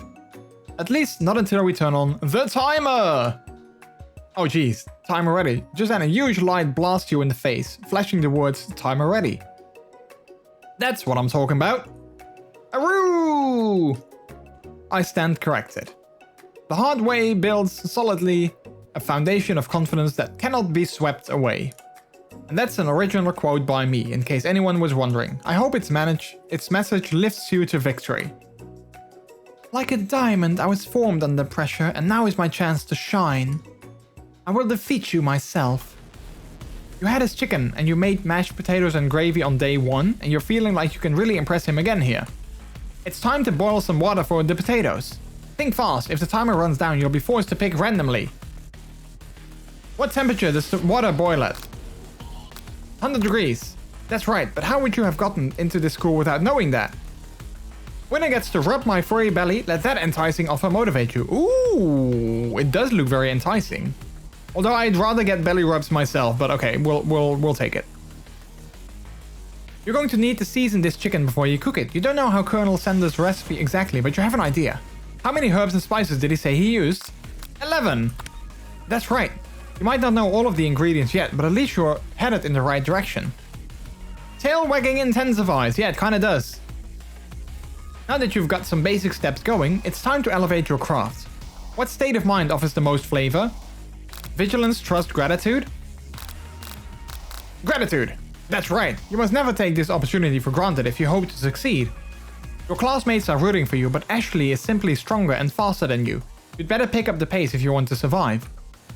When you were a child, your father taught you to never forget where you came from. Every day you meditate on his advice and draw energy from that place. Now would be a great time to harness that energy. So where does it come from? A small town? That's right. This is your shot and you're not going to miss it.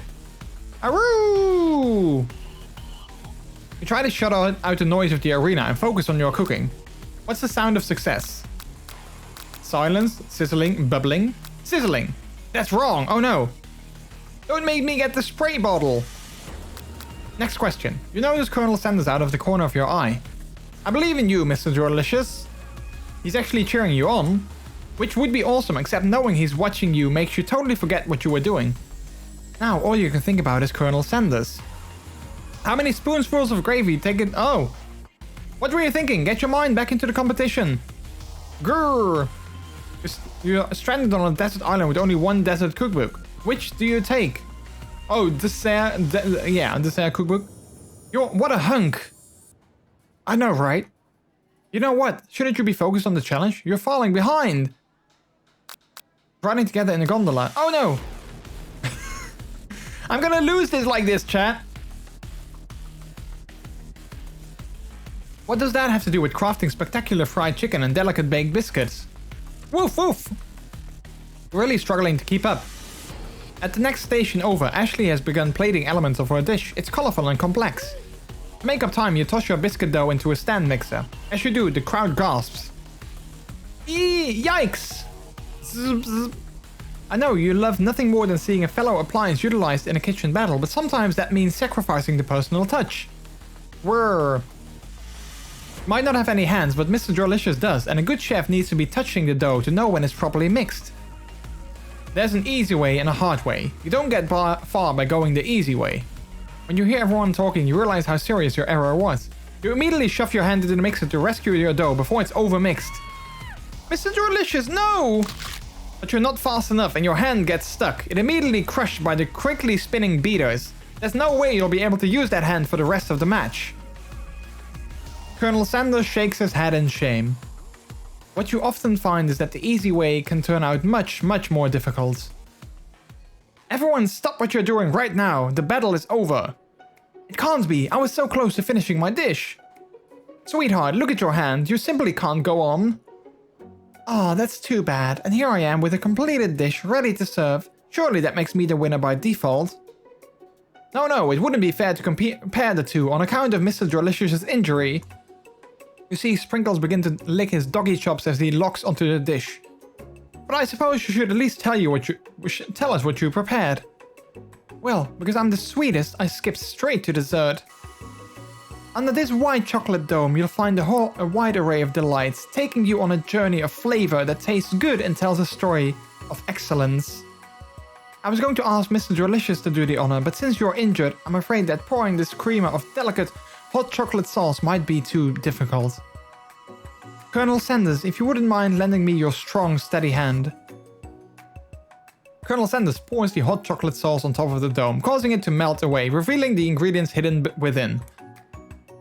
Inside, you'll find a delicate fried cheese croquet, atop a slice of honeycomb, ice cream 2 ways, tender nougat, and pearls of blueberry gelée. Colonel Sanders seems intrigued, but perhaps not impressed as he dips his finger in the chocolate sauce. Simplicity isn't your strong suit, is it, Ashley? Oh, you. As he places a sauce-covered finger into his lips, Ashley leans over and whimpers something into his ear. A dab of sauce sticks to his mustache. Internalize the rage you feel. Put yourself between Colonel Sanders and Ashley. Let's internalize the rage. The rage burns so intensely within your eyes that they burst into flames. The flames cause your eyebrows to catch fire and turn to ash. And they fall off of your face, which means people will have a hard time understanding your emotions for the rest of the semester. Perhaps forever! Embarrassed and ashamed by your poor performance, not to mention your crispy fried brow, you'd run for the quad to be alone. The beautiful weather feels like an insult. Inside of you a storm rages. It's Colonel Sanders. He's probably here to tell you that he and Ashley are in love and have decided to get married. And he won't even ask you to cater his wedding because you're a terrible chef and an awful person. You try to hide from him, but he approaches you directly. I know you're hurting right now. Not just from the devastating loss, but from that run-in with the mixer and that small fire. We should get that checked out. I'm fine, can you just leave me alone? I'm a loser, I'm not fit to fill your fryer. I'll never be a master chef. Failure is a part of life, not just for you, but for all of us. Do you think I've never failed at anything before? That's exactly what I think. Well then, think again. I wasn't always the man you see before you, enrolled in culinary school, incredibly handsome, successful and motivated. Well, handsome, sure, I was born that way. But I've walked other paths, and arrived at dead ends. I was passionate about life, but I failed as an obstetrician. I was passionate about justice, but I failed as a lawyer. I was passionate about livestock, but I even failed as a mule handler. That one was especially humiliating. Mules can be so cruel. I lost my business partner to a gunfight. I didn't know. People see my delicate ribbon tie and my well-kept beard and assume that I've got it all together, which is true now, but it hasn't always been. Sounds like this guy could really use a hug. I resolved then that I was going to amount to something. No amount of hours, labor or money would deter me from giving my best I had to give. As Colonel Sanders changes focus, you can see something ignite inside of him, a burning passion. One is to remember that every failure can be a stepping stone to something better. My new dream is pure, it's honest, it's something that humble man in a crisp white suit can be proud of. I will create a new chain of chicken restaurants that will bring joy to the entire world and make up for my past misdeeds. Yay! Just as your moment grows intimate, you're interrupted by a threatening, shadowy presence. Battle scarred from the night before, you prepare for the worst. It's the Spork Monster! Gorko, the Spork Monster, is here to fight a hero. Is anyone else feeling a bit of a deja vu? I'm sorry, Gorko, but I've sworn we've already battled you last night. That was Borko, my twin. I am Gorko. I'm here to avenge them. Are you stronger than Borko? Well, we're twins, so no, not really. We're pretty much exactly equal in every way. Why do you ask? Colonel Sanders smirks. He's already on the same page as you. It's just that we beat Borko pretty easily, so I don't think you have much of a chance. Not to mention, I feel really guilty about that. If you could take it back, I would. I think what MrJordilicious is saying is, can't we just be friends? Life's too short for making enemies. I suppose, we really don't need a fight. It's just that I've got these pointy teeth and claws. All the better for enjoying tasty foods. Surely, you like to eat, don't we all? Of course I do. Inspiration strikes and you come up with a quick idea. Chomp on this! You toss a biscuit into Gorko's open mouth and he devours it in one gulp. Delicious! You're so much nicer than the evil students who once upon a time turned me into a creature who stands here today. I don't believe it. You were human once? Well, no, I was a chihuahua. But I was still a student at this school, until one day some mean kids with a magic spellbook cast a dark enchantment on me, and I was forever transformed. A magic spellbook? Precisely. Borko used to have a copy, but somewhere along the way I've lost it. If you find such a book, I beg of you, respect it. You're a powerful chef and shouldn't rely on such dark and evil magic. No, you should be protecting the innocent from those who would cheat them through sorcery and guile. If you need me, don't fear, I will be there. Sounds like there are some bad cooks in the kitchen of life, MrJordilicious. Together I am sure we can defeat them. Wait, what? Come back to my hideaway and we can discuss. A personal invite? You can't imagine what Colonel Sanders' home must be like, but it sounds like you're about to find out.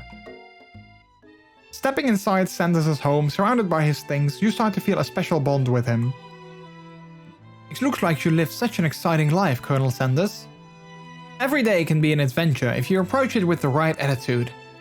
Long ago, I made the decision to never stop searching, never stop working, never stop imagining. Have you been working on any new recipes of your own lately? I'm always excited to talk about food with another ambitious chef. Well, there is something. It's just a side dish that I've been tinkering with, trying to find the right balance of flavors and textures. I'm not sure I've nailed it yet, but I'm close. Colonel Sanders' eyes perk up as he starts to wonder what dish what you might be describing. It's meant to pair with something spicy or something crispy. Both perhaps. Now you've got him right where you want him. Should you reveal your new creation to him, or keep it a secret just for you? No, reveal it. You decide that you're as ready as you'll ever be to share your original cooking with Colonel Sanders. Before you can talk yourself out of it, you decide to dive in head first. You reach into your lunch bag for a special dish that you've been keeping on ice all day. I present to you my original coleslaw. The shredded cabbage dish glistens in the light of Colonel Sanders' luxe hideaway. Magnificent. Together you chow down on the creamy slaw until just a spoonful remains in the bowl. Do you mind if I hold on to the last bite? I'd like to have it around so I can admire its taste later and think back on this moment. You could offer him to make more, but he seems like a very sentimental kind of guy. Sure, why not? Please, make yourself comfortable. I'll be back in just a moment. See the picture of the kid on the backdrop? Oh yeah, I see it. And then like next to that a camel, and then next to that a Kentucky image of like two lawyers maybe. That's funny. he even has a beard as a kid. That's really funny. You realize that now would be the perfect time to do some snooping. Around the room are various items that you can look closer at. Each item seems to radiate memories and emotions. Tap on an item to discover more about the Colonel. Okay. This must be where he keeps his secret recipe. You think for a moment, what number is important to Colonel Sanders? Then it dawns on you. As soon as you turn the dial to 111111, the safe opens. Inside it, you find a single note. Can chicken be prepared sashimi style? An adorable little baby crawls across the floor. From the goatee and moustache combo he sports, you figure this must be Colonel Sanders himself. That or maybe it's the drumstick that he seems to be waving like a rattle. Who framed the baby picture of just themselves? Probably the same type of person who would make their own face the logo of the company they founded, am I right?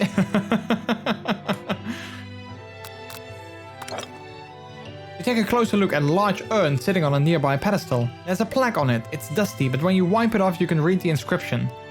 It says, "Here lie the ashes of all my past careers and business failures." Poor guy. Oh no. What is this? You open the door to Colonel Sanders' closet and find a row of his signature white suits hanging within. You take one off the hanger and try it on. The jacket is a bit big for you, but it's soft and comfortable. You give yourself a deep hug, breathing in his scent. They say that home is where the heart is. Is this what they meant? Before you can look any further, you hear Colonel Sanders returning. He has a new dish that he has been working on and he wants you to taste it. You try to act casual until he asks you why you're wearing his jacket. I don't usually loan those out, but I must say, it does look good on you. I didn't think he was such a perv. I mean, you know, the door opened. I was curious where that door led to. I didn't know that I was going to be wearing his clothes instantly. Oh crap, the jacket. You forgot to take it off. You decide that now is your moment and make a big move. You tell him you're cold. You fess up and tell the truth. Ooh, what should we do, chat? Should we make a big move? Tell him we're cold or fess up and tell the truth? Big move? Yeah, I'm leaning towards that as well, but I'm not sure if we're ready yet. Alright, we're gonna find out. Whoa, whoa, whoa. This isn't that kind of game. Not that we'll blame you for trying. But still. Game over? Wait, that's it? Okay, try again.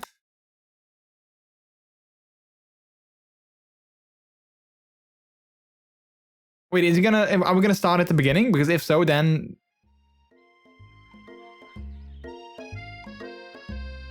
Oh, wait. Oh, we can skip parts? Okay, wait, hang on. Spork monster, blah, blah, blah, blah, blah.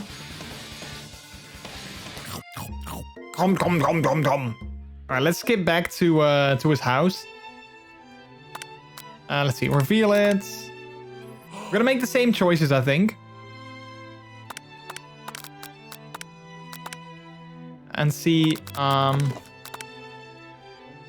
let's see, the urn, and the door. Okay. Fess up and tell the truth. You confess. I think I've developed feelings for you. I might be developing feelings for you too, but I'm concerned. I can't let anything get in the way of my dreams. Overwhelmed, you take off the jacket and run for the door. The thought of leaving the Colonel in the midst of such an emotional breakthrough gives you a pause. You stop yourself. Colonel? Yes, MrJordilicious? I honestly think this may be the beginning of something wonderful.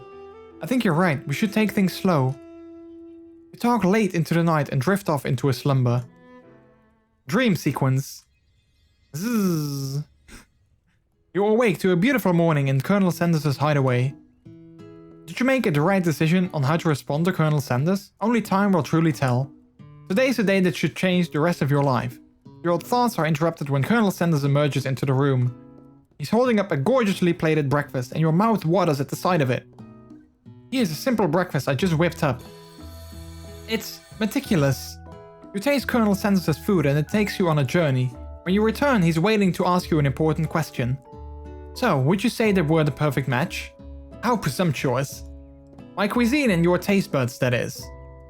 Such confidence, such grace. Could he be the world's greatest gift to cookery? Flatter him. You know, I think we might make a great team.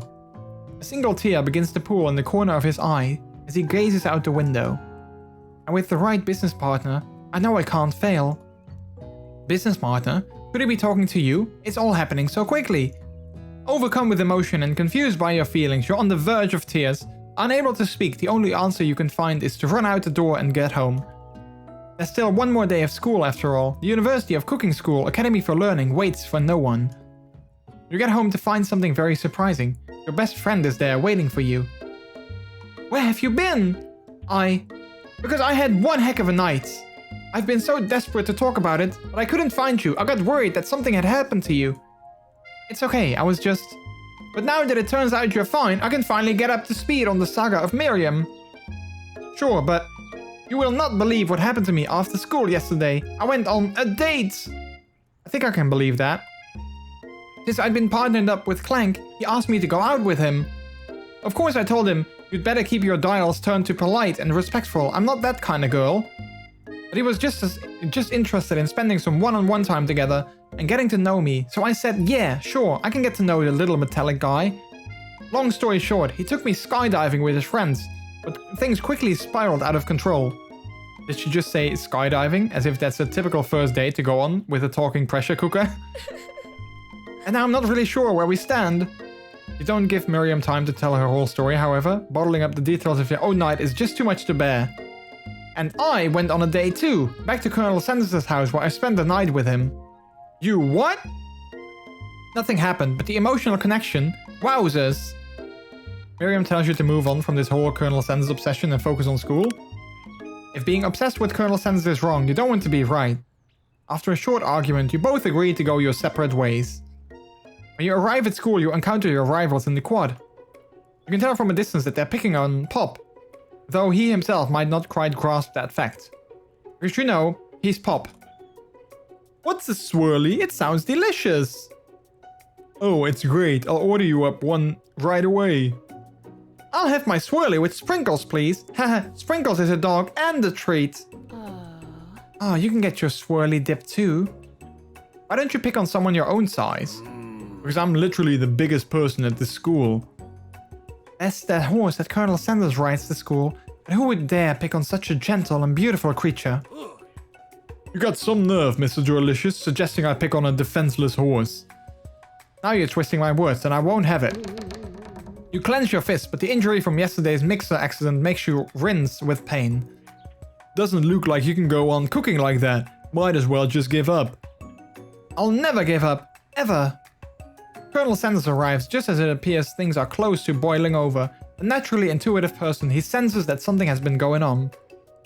Is everyone excited for the final day of school? MrJordilicious, how's that hand feeling? I'm sure you'll be back in fighting form by this afternoon. Aren't you concerned about my hands, Colonel? Yesterday I almost broke a nail winning so hard. Technically, I don't believe a winner was decided, but your presentation was quite impressive. What is he doing, complimenting her? But what about the flavor of my delicate, warm, gooey chocolate sauce?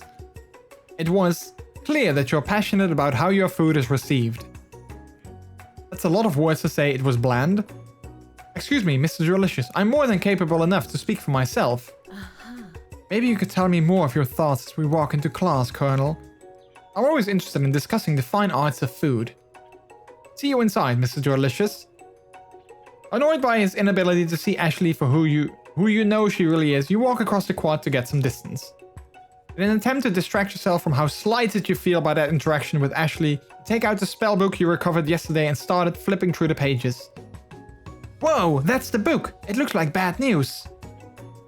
It's just something I found lying around. It would appear to be some sort of grimoire, but I don't really believe in that magic stuff. A grimoire? Like a book of spells? I don't know, who would spend so much time decorating a magic book if it were really powerful? I can think of a surefire way to find out. You open a page covered with arcane warnings. Cast only in case of extreme emergency, it says around the edges of the page. I could use this spell here that says it will erase anyone I choose from all of my memories. If I scrub out Colonel Sanders, it would probably help me focus better on the upcoming final exam. That is way drastic. Couldn't you do something else? Like anything else? Not rooted in dark magic? Maybe tie a string around your finger? Okay, fine. It is drastic, but desperate times call for desperate measures. You've got a memory erasing spell sitting right in front of you and a pretty good excuse to try it out. Cast a forbidden spell. Don't do it after all. Yeah, let's not do it. You take your friend's advice and put the book away. It's almost time for class. Sprinkles is already in the rooms, waiting for the students to arrive. He clears his voice to make a quick announcement. I want you all to know I feel something of a dark moment coming on, but I assure you it's nothing to be afraid of. His cute little nose scrunches up and begins to breathe quickly. He must be hungry, reach for some old homework to give him as a snack. Dogs can be rather unpredictable, especially Sprinkles. Wait to see what happens. Sprinkles stops in his tracks. He focuses in on the window. The room is deadly silent. Excuse me. When you follow his gaze, you see a tiny orange squirrel perched on the cherry tree outside. Sprinkles turns feral and runs to the window of the classroom. He begins barking uncontrollably at the squirrel outside. Terrence! I told you to never come back here! Terrence! I will destroy you! Terrence! Sprinkles is barking ferociously, drool flying off his face. Connor Coffee, hello, how are you doing? Kentucky Dating Simulator, can't relate to my home state. Yeah, I figured today would be the perfect day to try out the, well, most insane dating simulator I've ever played to date. How are you doing? Welcome on in. The squirrel looks over, but he doesn't say anything back. You wonder, is that even a talking squirrel? Who named him Terrence? You'd better not show your chubby cheeks around here ever again! After Sprinkles is satisfied that his presence has been felt by not only Terrence, but any other squirrel in hearing distance, he returns to his professional tone. I apologize for the outburst. This actually brings up an important point. Thank you, MrJordilicious, for reminding me to dole out the indispensable bit of wisdom. You see, but before you can go any further, Miriam's love drama spills over into the class. Sprinkles is interrupted by whirs and sparks coming from the back of the room. I told you to save it for after class. Bzz, bzz. You think I wanted to be thrown from a plane strapped to a stranger? Miriam and Clank appear to be arguing, but you still haven't learned to speak Clank's language of mechanical noises. Whirr! But no! You had to show off your cool kid friends Jeff and Joan. J and J forever! Watch us form a triangle in midair as we descend. Triangles are the strongest shape, don't you know? Bzz, bzz. Yeah, well, that doesn't make it a great date. Beep, whirr. Then take Jeff and Joan with you. You can all hold hands as you pedal down the mountain or off a cliff for all I care. Sad beep. Clank begins to shudder. Steam pours out the gaps in his panels and then a loud ding stops him in his tracks. No amount of seasoning is going to make me want to eat that, Clank.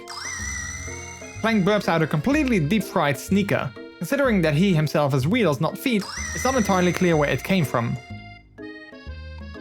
In terms of deep-fried footwear, I guess it looks okay. Clank slowly rolls out the room to be alone with his shoe. Everyone tries to pretend like they didn't see that entire thing go down. Nothing like a loud public breakup to cast a pall over the final day of school. Well, that was unfortunate, but we mustn't be distracted from what lies ahead. The final competition showdown challenge exam trademark.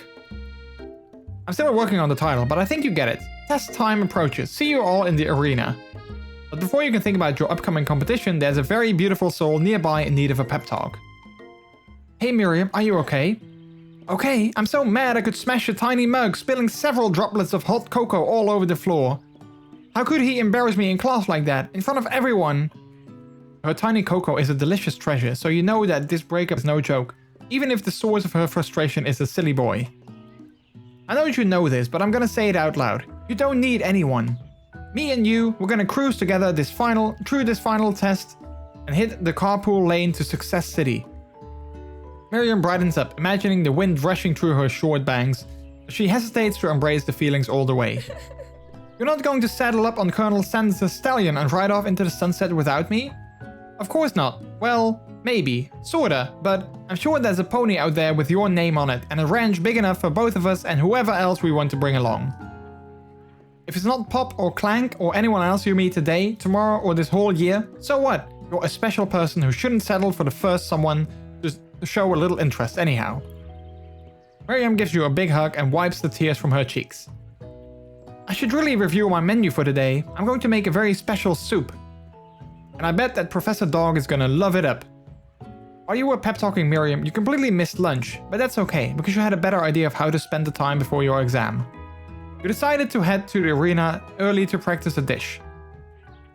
This is it, the location of your final challenge. A test of will, a test of courage, a test of talent. And a chance to beat the pants of Van, the supposed man, and his eviler counterpart Ashley. As planned, you begin to run through a quick test of a recipe you've been working on. MrJordilicious' famous chicken pot pie. After practicing for months, making this dish comes second nature to you. And you're able to quickly get a fresh pot pie in the oven. But as soon as you do, your cramped session is interrupted by Colonel Sanders. MrJordilicious, what are you doing here? There's still time before the final exam. Oh, just taking it all in. I'm big into visualizing success. I'm looking at my station and picturing victory. The pot pie has begun to bake, and the smell is slowly filling the space around you.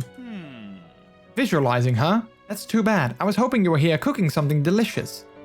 You'd usually happily share your food with anyone who is hungry, but the last time you let Colonel Sanders get in your head, it cost you a cook-off. You decide that it's time to put your cooking above your romantic desires, but that decision gets hard to stick to when the oven timer goes off behind you. Fess up about your practice dish. Okay, you got me. I'm doing a little bit of more than visualizing. I know, my nose can smell a pot pie from 400 yards. That's an oddly specific distance, but you'd expect nothing less from such an oddly specific man. You knew it was a pot pie just from the smell? Not just a pot pie, but a chicken pot pie, with an all-butter crust. And my nose is telling me something else. Oh no, is it burning? Haha, no. I can smell that it was made with a heaping helping of TLC. But it'll probably start burning any second if you don't pull it out. The moment of truth. Wow. It's the best pot pie I've ever tasted. I've always loved country cooking and I could eat this all day. There's no time left. The final showdown is about to begin.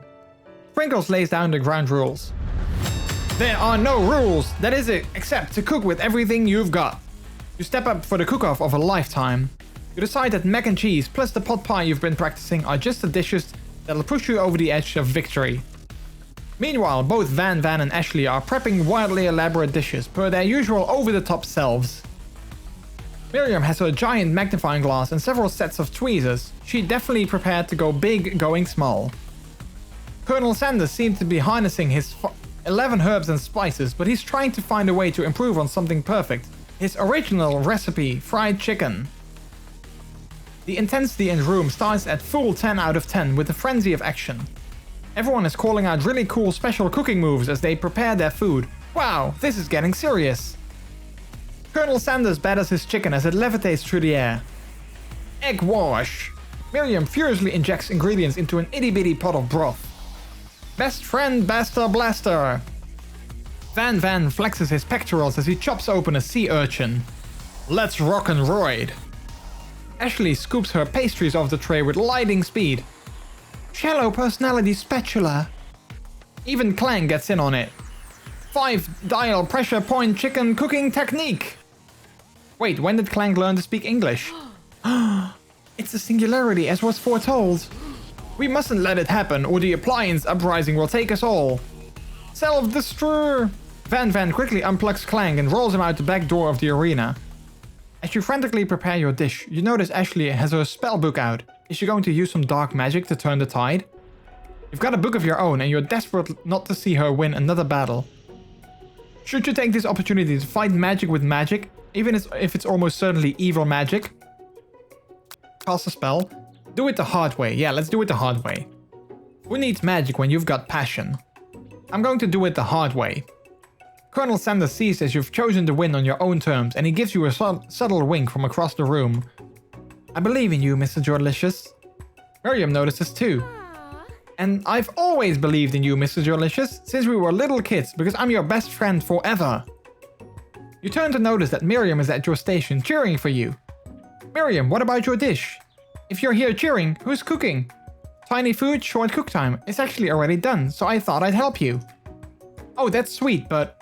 Miriam tosses a handful of spices directly into your boiling noodles. It's the secret ingredient! However, she doesn't know that you lied and the ingredient was made up. And where in the world did you get the Eye of Newt from?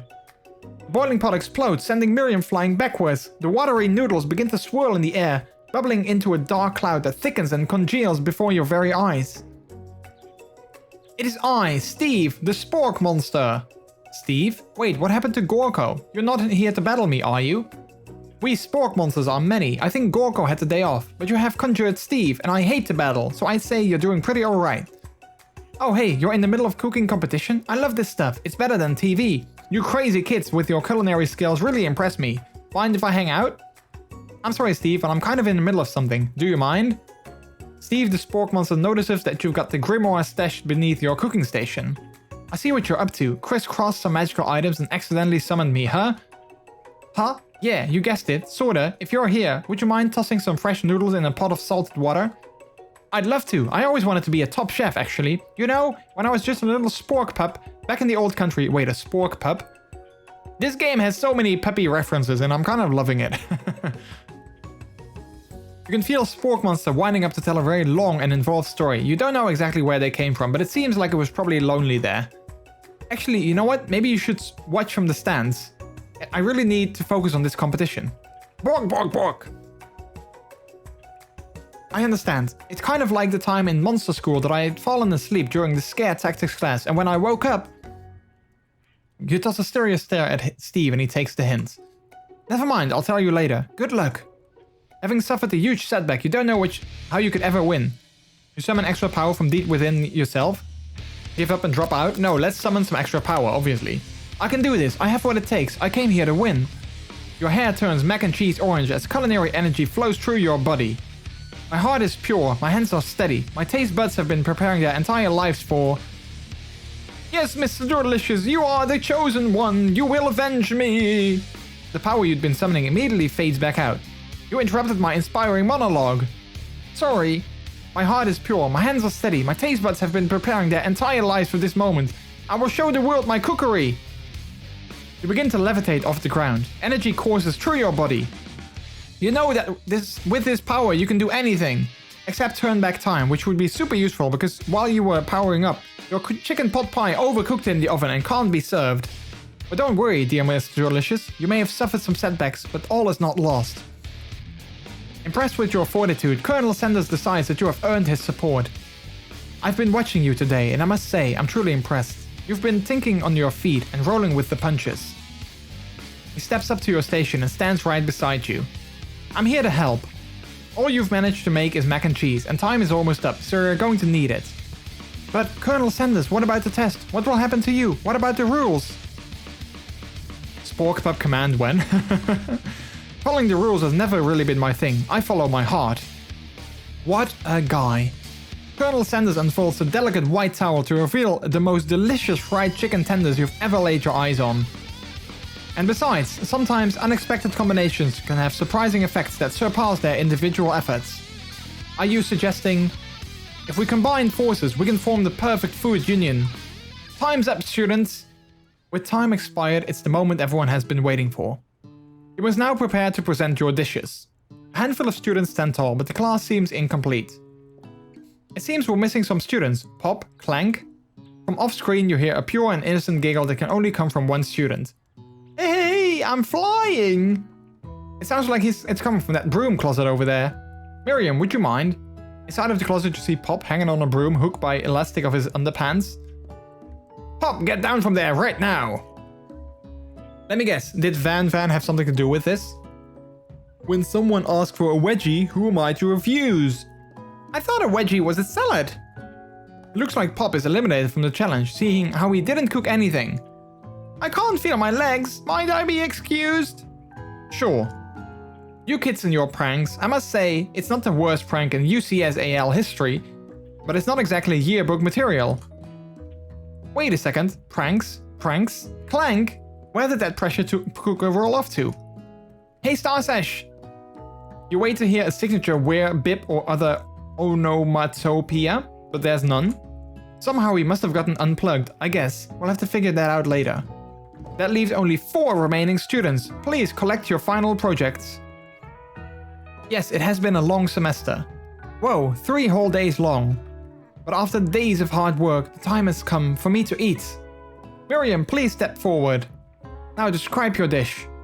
I've made tender udon noodles in a savory soup. That is so cute. I love it. That is so cute. My word, it's so delicate. Is that a teeny tiny narutomaki I spy afloat in this itsy bitsy bowl? Yes, chef. Please, call me Sprinkles. Chef is my father's name. Yes, Sprinkles, and some green tea made from baby tea leaves that I picked myself.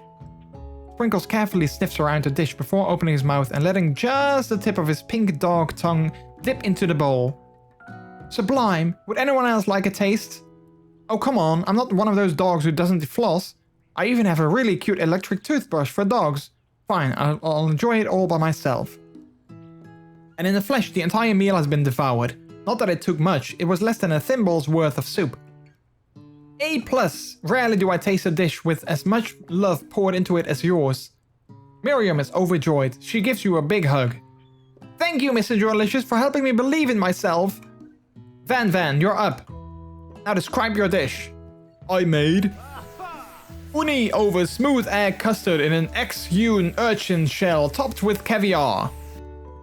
Did you skewer one type of urchin with spines from a second different color type of urchin? Yes, Sprinkles. A bit much, don't you think? That's exactly why I did it. A bit much is kind of my brand. Doesn't it look cool? Sprinkles leans in to sniff the uni, but he can't get his nose close on account of all the spikes. He begins to paw at it radically, causing the custard to slosh around. Woof woof! Please be gentle with my cuisine. Grrr. Finally, Sprinkles goes all in, tongue first, but he can't get past all the needles. He reels back as his tongue is poked and prodded. Youch! My tongue! The professor appears to be having an allergic reaction to the sting. I can't eat this. I keep poking my tongue. Disqualified. A stunning turn of events. Who would have thought that serving food in a bowl made of needles could make it difficult to eat? Dejected, Van does not go gently into the night. Disqualified for glamour. Don't discount simplicity. This isn't the last you've heard of me. Before forcing us to enjoy his swollen tongue for another moment, Sprinkles graciously laps up a bowl of milk. I know. Yeah, I'm a dog and I drink milk. Get over it. Sometimes it helps calm my agitated tongue. Next student! Ashley, it's time to step up. Now describe your dish. I made orange blossom Turkish delight in a light rosewater syrup topped with French meringue and connected by sugar glass. That actually doesn't sound too bad. Indeed, it's quite delightful. However, I'd ask that you please refrain from eating it or attempting to taste it in any way. It's very fragile and meant to be a display piece. Don't eat the food at a cooking school. Got toast in your ears or something, MrJordilicious? I told you, it's a display piece. Actually, I must say, it is beautiful. However, this is a cooking competition at a cooking school. Yeah, which is why I cooked it and did an extremely good job cooking it too. I didn't realize that we were having an eating exam. If I wanted to be judged on eating, I'd go to the College of Eating, School for the Hungry. I suppose you could smell it if you're absolutely insisted, but don't breathe too hard, you might disrupt the sugar spiral. Sounds fancy, but it's way too little to be fulfilling, yeah, right? If the food cannot be eaten, it cannot be judged. You are disqualified. Rage overtakes Ashley and she finally cannot keep her two-faced routine up. You wouldn't know high-end cuisine if it cooked you! And with that, Ashley storms off to rededicate herself to being the best, but this time without being shackled by trying to be fake nice and liked by everyone. This isn't the last you've heard of me either. If this class gets much smaller, I'll be teaching myself. You and Colonel Sanders, the final cook, step up together. Two chefs. What began as a bowl of delicious mac and cheese has become something else. He examines it closely, sniffing and eyeing the bowl. Honestly, that looks amazing. Mac and cheese and fried chicken together in a single bowl. Oh, that looks so good. I wish I had that right now. Can you actually buy that at, like, you know, KFC in the US? Because I've never seen mac and cheese at KFC over here. Can we have that, right? Like, can I eat this, like, right now? Uh-oh, I don't have a good feeling about this. From somewhere in the room, a literal drumroll plays. Just when I thought I've seen everything in this kitchen, you give me this thing, and completely blow me away. In my 49 dog years of life, I've never tasted anything so delicious and perfectly balanced. It's so delicious, in fact, that everyone passes the class. You pass, and you pass, and you get a pass. Everyone gathers around. I thought he was going to say something else. Everyone gathers around and partakes in the mac and cheese bowl. They all seem to transcend this reality into another dimension. You win. Together, you and Colonel Sanders have made a new menu item. Mac and chicken. Just googled it. Apparently it is real. I want the mac and cheese chicken bowl now. I need to have it. It sounds so good. The new menu item is so impressive, even the Van and Ashley are drawn back by its magnificent fragrance. When they gaze upon your mac and cheese bowl, they admit that you are indeed an excellent chef. Sprinkles declares that you have passed. Everyone has passed. There were supposed to be more battles, but come on, how could they be better than this one? Now that the school year is complete and everyone has graduated, the students return for one last assignment to get their groove on. The cafeteria has been completely redecorated in order to serve as the site of the school's graduation dance. Compared to the massive high-tech cooking arena, the humble decor seems downright cute and cozy. DJ Dog is in the house! Ow, You know that Sprinkles was a master chef, but also a world-renowned turntablist? Who says you can't teach an old dog new tricks? Van and Ashley tell everyone that they are committed themselves to righting the wrongs they did while they were the villains. For a moment you actually believe them. Not another haunting. No ghosts allowed at graduation. It's clearly written in the school bylaws. I was never actually a ghost. It was all a trick to get you to finally notice me. Oh, amusing. And now that everyone is together... It's the Spork Monster. He says totally mellowed out. Everyone, the Spork Monster is no more. From here on out, I'd prefer that everyone refer to me by my new name. Party Monster. Student tried to finish what he had to say, but everyone is too wrapped up talking to Party Monster. Dejected, a student walks off. Maybe things didn't work out for Miriam romantically, but she found love in her cooking, and you know she's gonna do great. A red carpet rolls out across the floor of the ballroom. It's like a Hollywood movie premiere. Who could command such an entrance? It's Pop. He arrived late to the dance, but apparently for good reason. Walking the carpet, you see perched atop this dirty chef's head. DJ Dog is in the house. Love that. A crown? Welcome back, Pop. I know you weren't able to complete the final exam and accept your diploma, so we had mailed it directly to your father. We figured it was the least we could do for the school's dean. Oh, now I get it. And we get a new wing on the school, not to mention the honor of educating the son of the chancellor of such and such. Music at the dance is interrupted by the sound of sparking and electrical hissing. It's Clank, who has arrived late to the dance. Now that I've graduated, I can reveal my truth. Whoa, he's still doing the talking thing? I am Clank. I'm not of this earth. I'm actually from a faraway planet in another dimension. What? What? I actually feel that I knew this the whole time. Now that I've learned the ways of your kind, I must return. Miriam, will you come with me? I don't know what to say. Besides, no, obviously. I've just begun to learn who I really am. This isn't the time for me to devote my life to figuring out who you are, Clank. You're blown away by Miriam's maturity. It's pretty clear she has managed to surpass you in that regard. I understand. Kind of. Humans are weird. Aw, poor thing. Look at how sad he is. Like, look at how sad he is looking. A portal opens and Clank disappears through it.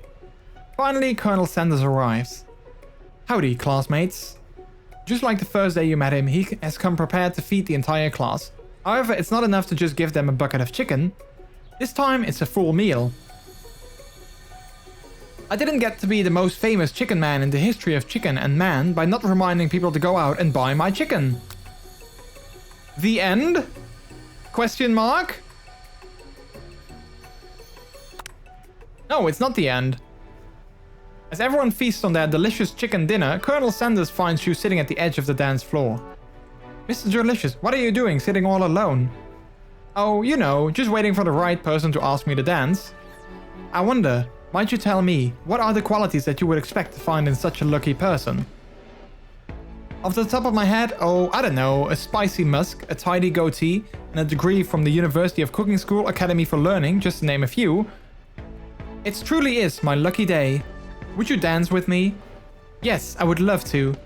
As you glide across the dance floor hand in hand with Colonel Sanders, the future stretches out in front of you. And once my 100 franchise is up and running, I'll be ready to take a day off. And I'll be so glad to spend it together with you, MrJordilicious. How sweet, we'll work together and play together. And uwu together. Colonel Sanders stops dead in his tracks. Work together? Well, I think this is something I just need to do by myself. But who will help you run your restaurants? I don't believe I need help. Besides, based on your time at school here, do you really think running restaurants is the best path forward? Could it be you found a love connection but failed to earn Colonel Sanders' respect as a chef? Can you live with only one half of him? Will you be able to endure sharing him with his other love, the life of an entrepreneur? I suppose I could enroll at pastry school. Oh my dear MrJordilicious, I'm sure that you'll find your place eventually. And along the way, you'll have me by your side. The end. Yay! Well, that was oh wait, that was literally it, or what? Oh, it was.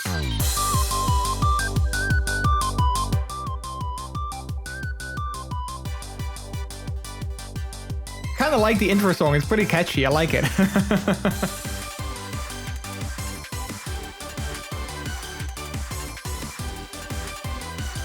I really love this art style though, like the art style is amazing, I love it. Okay, well that was the end of the game. Obviously. Yay! We did it and we managed to get love. Yay! Well, that was a very sudden ending, but you know, that was, I guess, the end of this crazy game. Hey Gizmo, how are you doing? Wait, that was it? Yeah, I guess it was.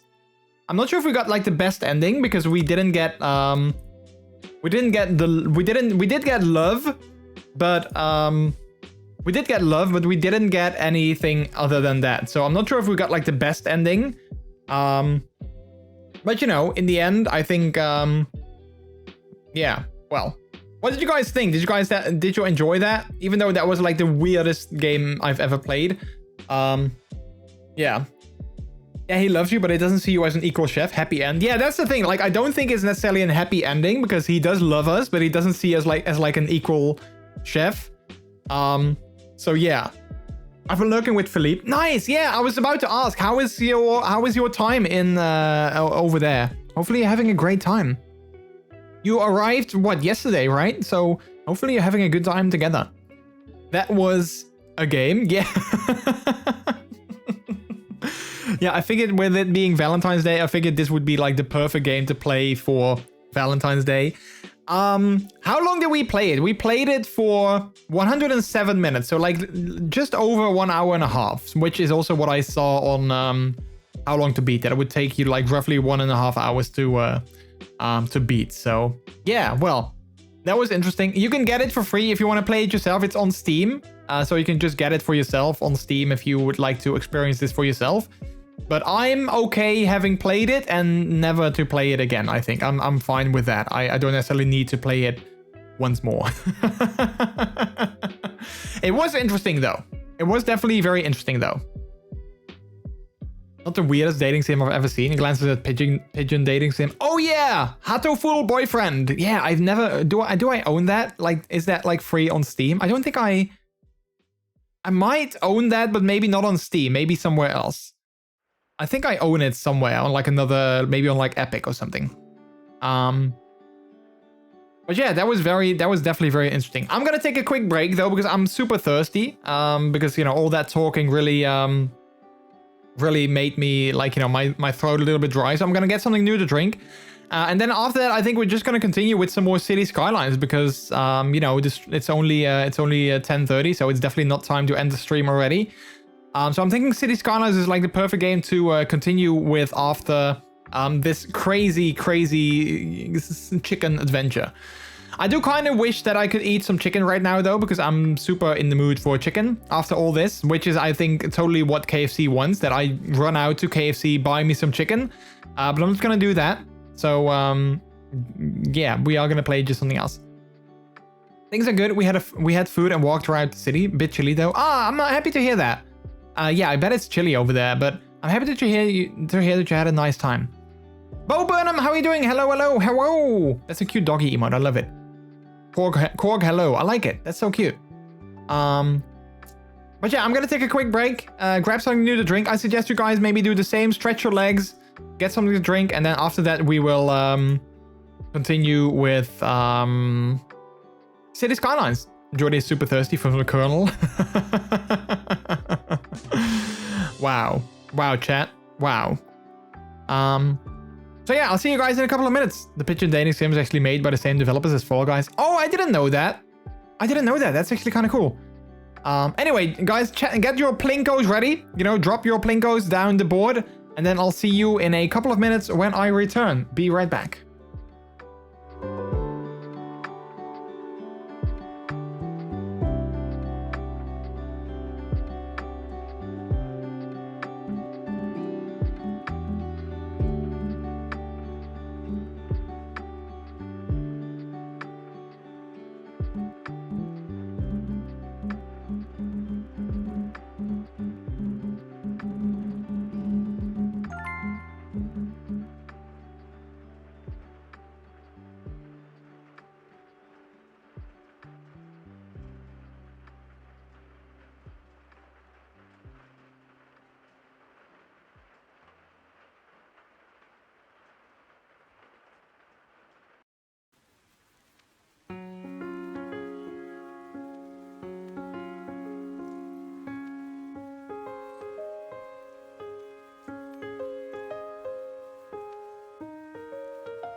Hello, hello. I'm back. I saw that that Plinko that Miles just dropped, like it just went straight down. That was a very unfortunate Plinko one, I guess, because it literally just went straight down. But I'm back. Got something new to drink. I saw that Miles was also a winner, along with Tago, so congratulations on that. And let's see. Hopefully everyone is still doing okay. Your Plinko winner notification is broken. Oh wait, why is that? I see the notifications. Oh wait. Oh wait, that's weird. Yeah, I see what you mean. That you actually did that. I took over. Yeah, I see that. That's weird. I literally just fixed my Plinko the other day. Wait a minute, let me see if I can quickly try and find out why that is. Give me 1 second while I try to see if I can fix that. Huh,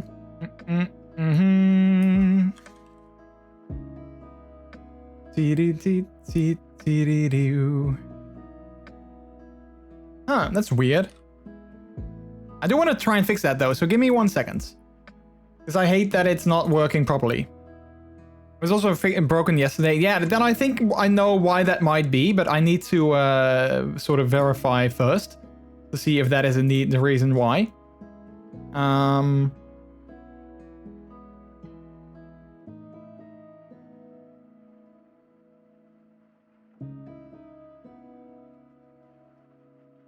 Let's see. It shouldn't be broken though, so that's so weird.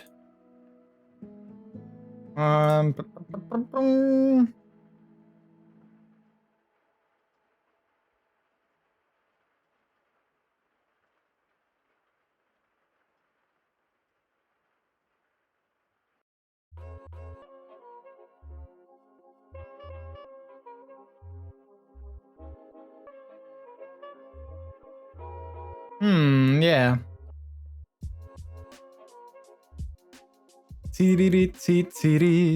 That's weird.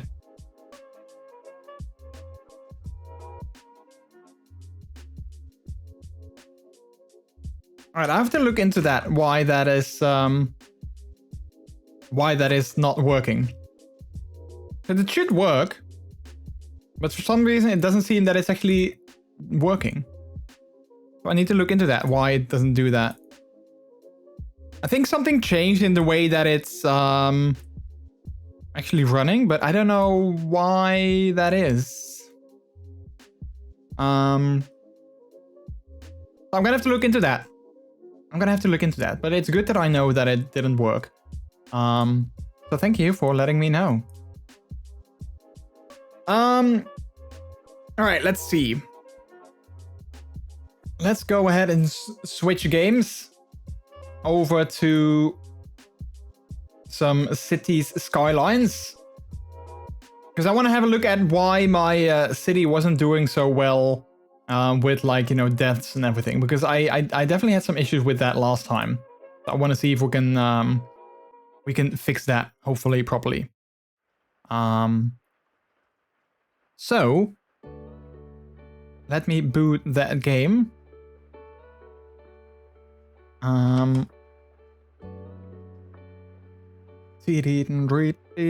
Also, I think someone turned on the microwave again because my bitrate went down just again.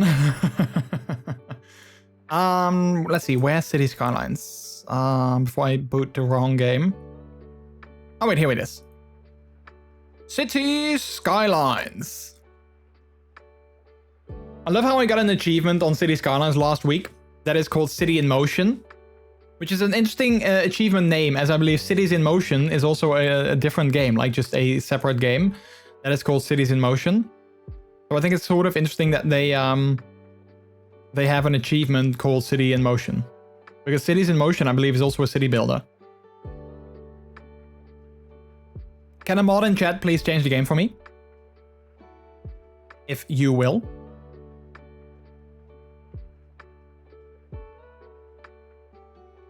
To Cities Skylines.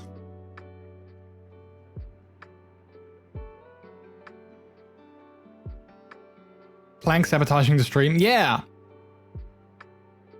Like Clank doing the thing again. By the way, chat, I really had a good time during the Attention, streamer. Please change to full screen. I love that notification sound. It's so funny. Yeah, I will change the full screen. I usually wait until like the loading screen is over until I like, you know, switch, but I will do it. I will do it. But I really had a good time during the Twitch Leather Pride Leather and Love weekend that we had last weekend, of course. It was fun streaming in gear. I really had a good time streaming in my harness as well. And I actually had a great time also, like, you know, being in my pup hood for like both of the streams. So obviously this Friday is again going to be a Pup Hood Friday stream because it's the third Friday of the month. I think it is. I'm fairly certain that it is. So this Friday is going to be another Pup Hood Friday stream. So just so you guys know. But yeah, I really had a good time. Even though I wasn't necessarily like super duper geared up, because, you know, I was only wearing like my you know, my soccer shirts and everything. But yeah, it was fun. It was fun. I believe they're gonna do another one. The next one is gonna be in September again. So, you know, that is gonna be a while before that is gonna happen. But hopefully, I will be able to join again for it. I'm pretty sure that I can. Like, I don't see a reason why I won't be able to join again in September, but yeah, I'm very excited. Okay. Let's have a look at some of my traffic issues. Hope my suit is there in September. Well, I hope so as well. It's still in customs. Like, it's been over 2 weeks now, which is pretty crazy and annoying. So yeah, but I'm hoping that by December it's definitely gonna be there, because if not, then I'm gonna have to well, I'm not sure what I'm gonna do, but I'm gonna have to contact customs and be like, hey, listen, get me my stuff. Check your radio station. Oh, you don't like country music? I like country music. You don't like it? Oh wait, you mean that my other music was still playing? Yeah, I noticed that now as well. Okay. I do like it, but I don't remember if it's stream safe. No, this one is. The only one that isn't is Gold Radio, Gold FM. Let's see. Yeah, this one, Gold FM. That's the only one. Oh, you can't see that. This one right there, Gold FM. That's the only one that isn't stream safe. So this one should be fine. You like City Skylines better than SimCity? It depends, Bo Burnham, which SimCity. For instance, I mean, I love SimCity 4. SimCity 4 was amazing. It was definitely like one of the best SimCities, I think, out there, and still is. And I still really enjoy that. Like, I haven't played it in a while, but that was definitely a great game. But then, you know, like the latest SimCity, so like the 2000s something SimCity, that one was just a bad game. I mean, it wasn't necessarily a bad game, but rather it just didn't work. It just wasn't what everyone hoped it would be, I guess. Which was just a shame. So I'm not sure if I can say that I like it better, per se.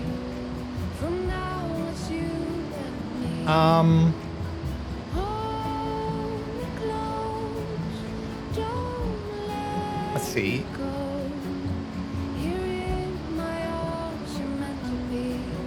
Yeah, I'm not sure if I can say that I like it better.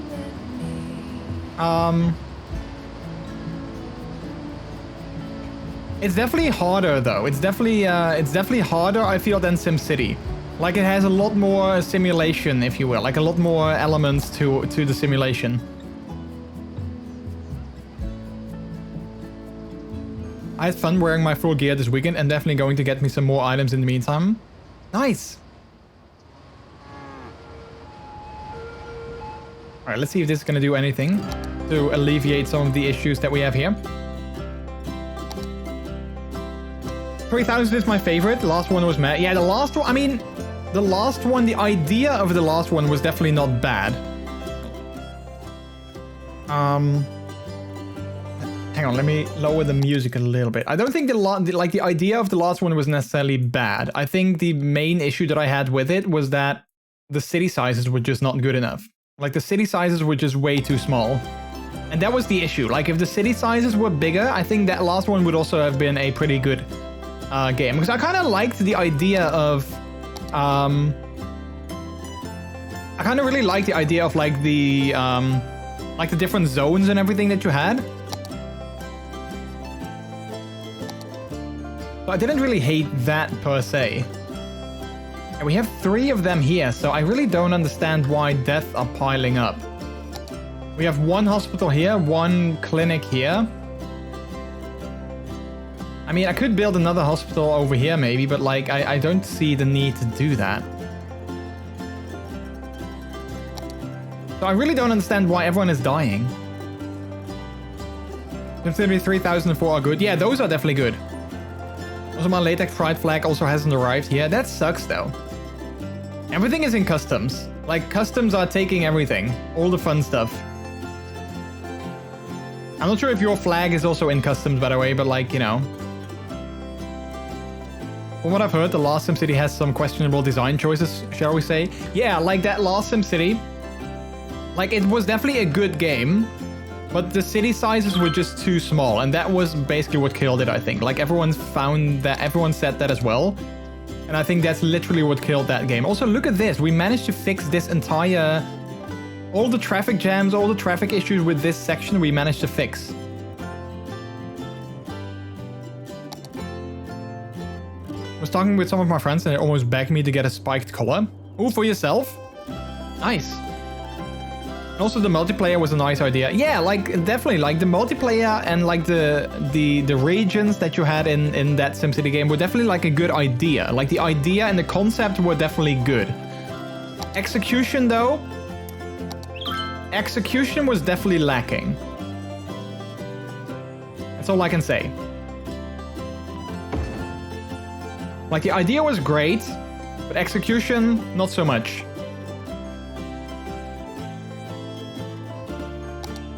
Let's see, we have a hospital there, we have a clinic there. So like, again, I don't feel that healthcare should be an issue here. Should I get more budget to... I can't give more budget specifically to death care.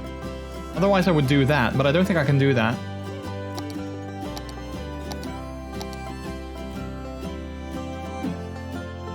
So yeah, that kind of sucks.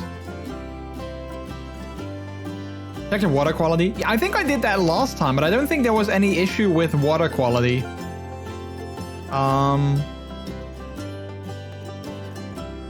Like, I'm not sure how I can see that. Like, but pollution, I don't think is an issue as well. Like, there's no pollution here at all. No ground pollution. The drink water pollution is a little bit polluted, but I think mainly in this area. Wait, where do I have my... do I have a water tower here? Oh, I do have a water tower here. Okay, hang on. Let me move this one to a less polluted area, maybe. Let's move that water tower and let's put it... I don't know. Dinosaurus. The only restaurant with the servers are dinosaurs. Here? Electronics are so real. No idea if that will do, if that is the cause of things, by the way, chat, but like it could be. Serving you teriyaki. That a brontosaurus is serving you. I wonder why people are always happy when the burn station is in the neighborhood. Yeah, I don't know why. Flag is most likely not in customs as it is domestically made, but I think the company that I ordered from prints off flags at the end of the month. Oh, that kind of is annoying that you buy something and then you have to wait until the end of the month in order to get it because they don't print sooner. Dine-O. At the Forest Foundation, we care about 3 things. Let's see, this one is not in a polluted area either. Bird things. Let's see where the other ones are, if they could be in polluted areas. That's why our goal is to give. Let's see, this is a... bird on Earth. Humans stopped living in trees ages ago. It's time we invited birds indoors with the drinks water. So this is not, I think, this is not necessarily using, bird bath to 30 birdies. Doesn't matter that this is like polluted, I think. I think this should be fine. The Forest Foundation. So that can't be it either. And I don't think I have any other water towers in like polluted zones. Tom, what kind of country is your favorite kind of country? Thanks for the question, Pam. It's hard to choose. So maybe this one, I mean, if we look at the water levels now or the pollution, USA or my family. Drink water pollution is gone down. It's back to 1%. It was Anyway, thanks for the kind message. it was 3%. So maybe, yeah, I don't know. Maybe it did do something. Radio. Like my citizens, my population is definitely like I lost like almost 5,000 people, which is insane.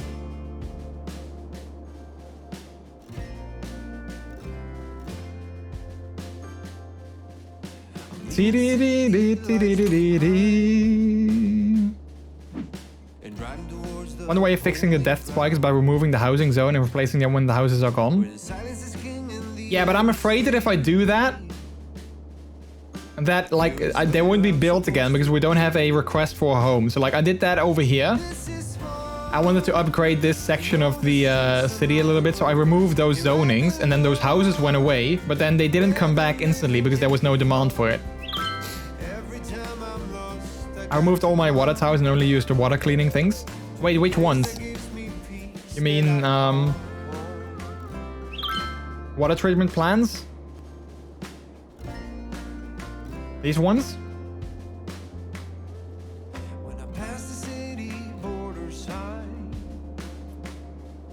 I mean, I would respect it if they mentioned it on their site, but I'm guessing that they print in bulk since a lot of companies like this do that as well. Yeah, like, I mean, it's definitely like if they mention it on their site, like, hey, if you order now, it might take some time, then it's fine, I believe. Like, you know, then at least you know that. But if they didn't mention that, then that kind of sucks because then you have no idea. Then you're just waiting on something that, you know, it's gonna take a long time.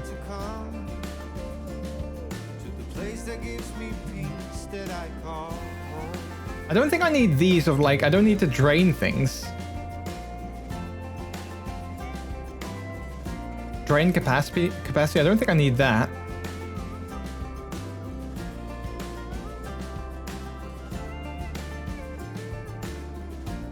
Alright, so far we have enough water, so let's just see if maybe like this death spike is gonna resolve itself soon. I hope it will, but honestly I really don't know.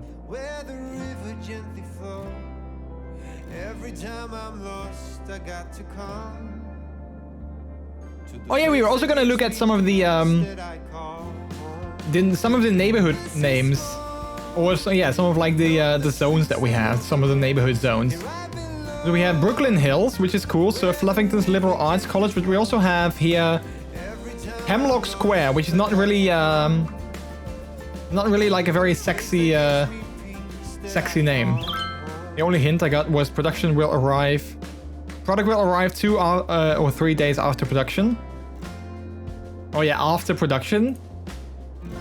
But yeah, you don't know when production is, of course. Did you order it at like a local website, or did you order it like a bigger, like at a big e-tailer?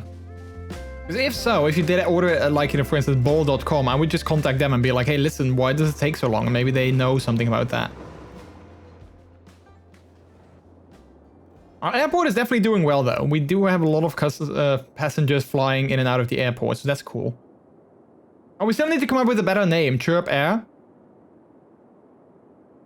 Let's call it Dodo Air for now. I like that. Might change it, but I like Dodo Air for now. I don't know what it is. I've never felt this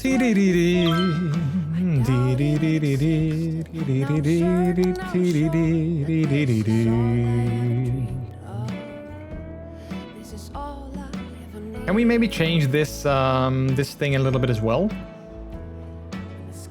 I mean, I think all of these should go that way.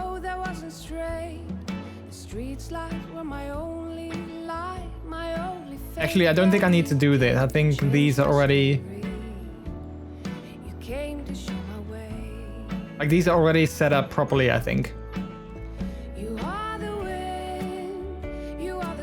Yeah, a friend of mine also had, like, you know, he also ordered something from the UK recently. And apparently with him, it was also almost a month in customs. So, like, that is not making me very hopeful that I'm gonna get my suit anytime soon. I mean, you know, of course, it's like, you know, what happened for him doesn't mean it's gonna happen for me as well. But, like, yeah. It's been over 2 weeks already, so... Remember what wood dodos do? I'm actually not sure what wood dodos do. I know that it's like the joke thingy, but like I really actually don't know what wood dodos do. I like this song. It's a good song.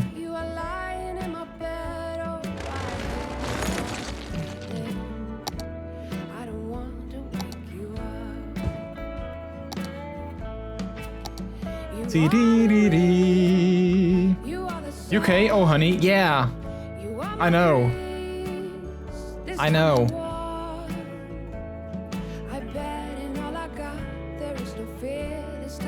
I'm very happy that this is now almost all green. Okay, we have a little bit of a spike here now, but like all of the other, like everything else seems to be green.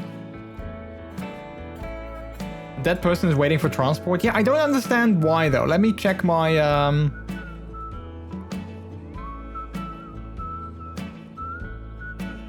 Incinerates deceased stored 0 out of 105. Why is that? Like, why are they not stored more?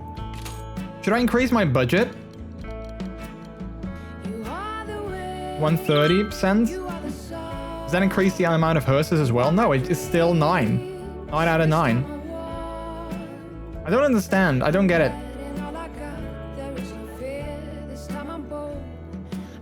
Because they're not really... It doesn't look like they're picking up anyone.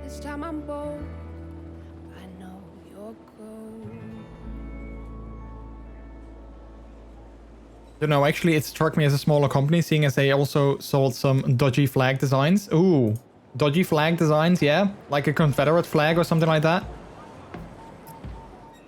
That's definitely dodgy, if you ask me. Yeah, like, this is like there's 7 out of 9 hearses in use. Why don't they just use more? It would make so much more sense if they used more.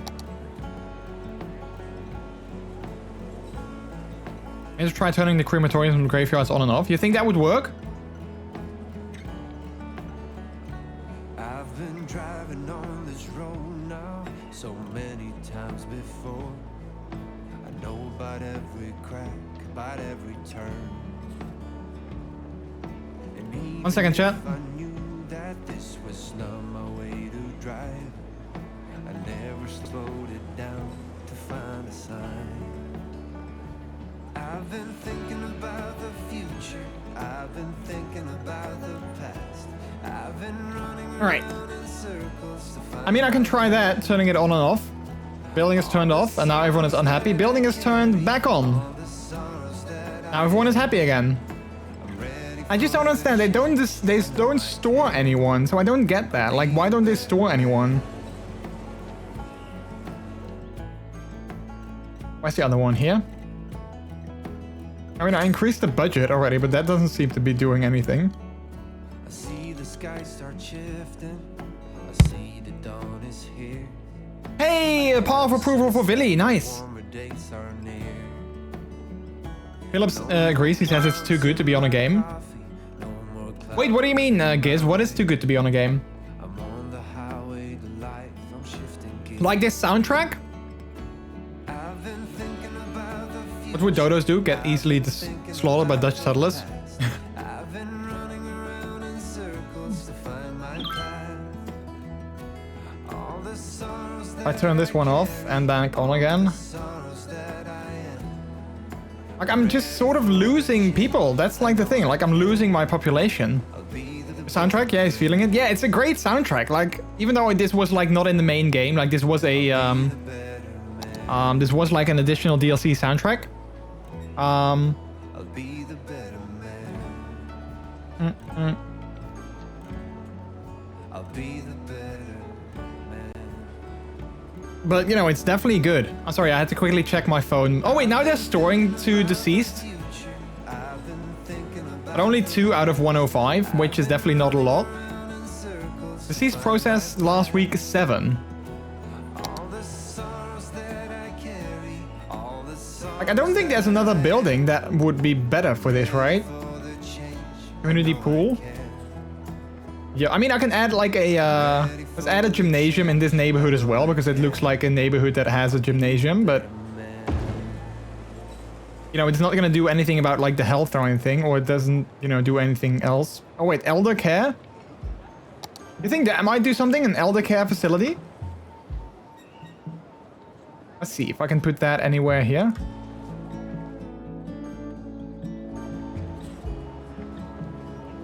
Put that here. Maybe there's a lot of elderly people. Can we see like age? Let's see, level, citizen happiness. Seems to be working a bit. Probably had a major expansion. I haven't looked into their backlog, but I saw an unvaxxed Live Matters design along with a section of war flags, which most likely include the Confederate flag and a certain red flag. Oh, wow. Old people will die after a while. Should become better soon. Yeah, that's what I saw as well. That someone said, like, if you build a neighborhood, like a big neighborhood all at once, that it will take... I mean, we don't have a lot of seniors per se, but we have a lot of adults. Adults are like the biggest population that we have. But it does seem to be better a little bit, yeah. I mean, these buildings get upgraded even, so... Maybe it does go in like a wave, because if I look at my population, it is now going back up again down here. So maybe it's just like a wave. But, you know, you have like a wave of like old people, they die, and then you have like, you know, new people coming in. I don't know. I don't know. Where did I just build that? Oh, here we go. Elderly care.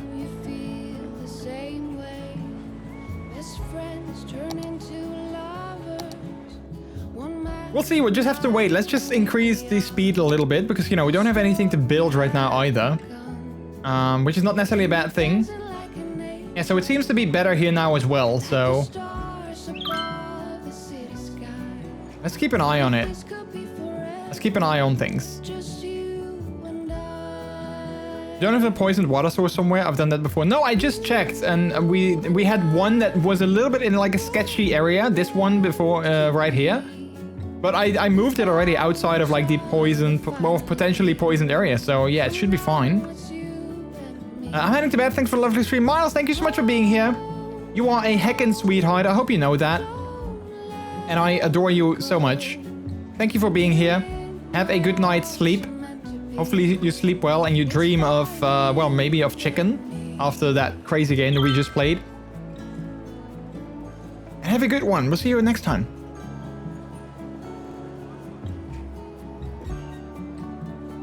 So burn station does store any bodies because there isn't any traffic of the hearse is dropping off a lot of bodies all at once. Yeah, no, it doesn't seem like they're doing that though. Oh wait, now they are actually storing 7 people. Okay, it's going down because of course they also, you know, process those, but boyfriend needs to cook some chicken. Make me some chicken. This week, in addition to our regular menu, try our all-you-can-eat signature sides, like our famous bowl full of melted cheese, served steamy and bubbly. A bowl full of melted cheese? Heck, that sounds actually surprisingly good. The Pig Cheesy, and our signature flagship, the spicy blue cheese top jalapeno cheese bluger. So hurry in and after all, why take a little bite when you can take a big bite? Yeah, why take a little bite when you can take a big bite? You're listening to Country Road Radio, home of Glenn, the singing coyote. And maybe we can add some more elderly care stations around the city. That's actually not a bad idea. This one. I don't think we have any in Brooklyn Hills, which I feel is definitely a... Oh, academic year report. We didn't do too great. I think we lost a level again. Because we lost a lot of population too, so that probably didn't help. Let's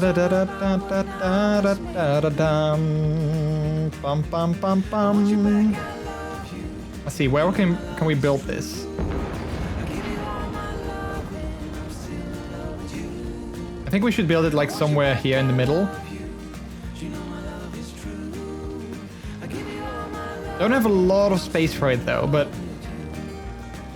yeah, maybe here.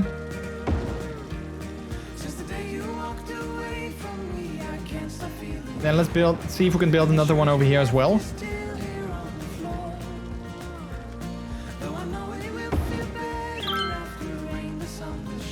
Chimkin nuggies! Yeah, I know, right? A bowl of melted cheese sounds like cheese fondue. Yeah, basically, a bowl of melted cheese, best excuse for a heart attack if I ever heard one. Yeah, these commercials in this game are so funny. I really love them. They're really so good.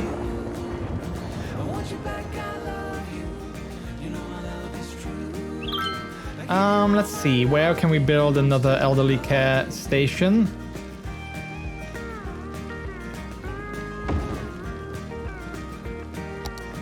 Alright, I think that should do it for now.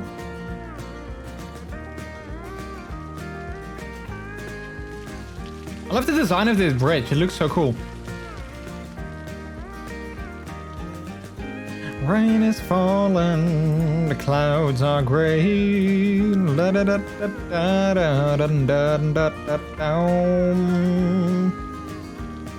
We need to come up with a better name for Hemlock Square because I don't like the name of that. Like this is Hemlock Square, so this entire district here, so this square here basically, which I now realize is actually not big enough. Will I see the blue sky some other day? Rain is falling. There we go. Penguin Palace. That sounds cool. Let's just change it. Penguin Palace.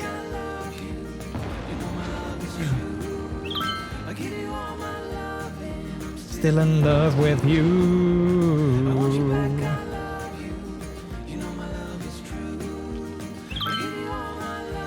Alright, so now all the deaths have been resolved here.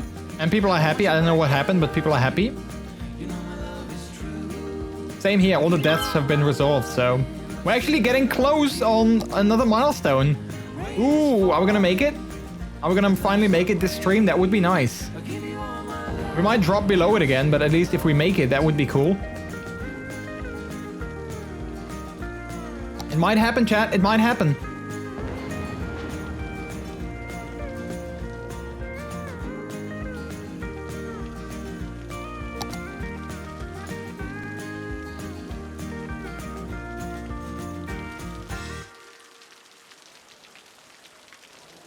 Let's see, can we make this... Oh yeah, I think we can make this bigger. Because it doesn't connect to this street, so that's good. Yay, we did it! We made a metropolis. Nice. So one more, and then we can actually unlock monuments as well. But for that, we need 90,000 population, which is quite big. But now, technically, I would be able to buy another piece of land. I'm not sure. I was leaning to buy this one. I'm not going to do it just yet, but I was leaning to buy this one. This square right here. I think that would be a good one to own. Because then I have, like, this entire piece of land, so I can basically keep working on this, sort of this neighborhood, and then we can expand it this way. And then same for, like, the office buildings as well. We can, you know, help build and expand that this way as well. But I'm not sure. I'm not sure if this is like the best piece of land for me to buy at this moment. So I'm going to wait with that for a little bit longer.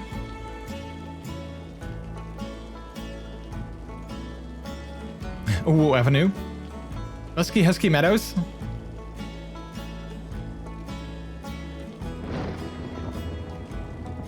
Oh, the weather really is bad. Wait, does this game also not have like snow and like seasons and such? I believe that I have all the DLC for the game. So, like, I'm not sure why we don't have seasons with snow and everything. That would be so cool. Is this a fire truck? It is. You don't have all the DLC? No, I mean, well, okay, I know there's, like, some more DLC in the form of, like, content creator packs, but they don't necessarily add, like, new gameplay. Well, I believe I do have all the expansions, at least. Like those content creator packs, those are fun because they add like, you know, new different types of buildings, but they don't add gameplay. So like those wouldn't add like things like seasons or anything like that. But I do think I have all the gameplay additions. The Steam we go. No tricks, don't buy me anything. Seriously. I wasn't hinting, okay? I wasn't hinting. I was honestly like wondering if this game actually had snow. There is a snow mode, but where it stays snow all the time, but there are no seasonal changes as of yet. Oh, okay. Okay, see, that makes sense. Because we do have weather effects, so I figured maybe, you know, like...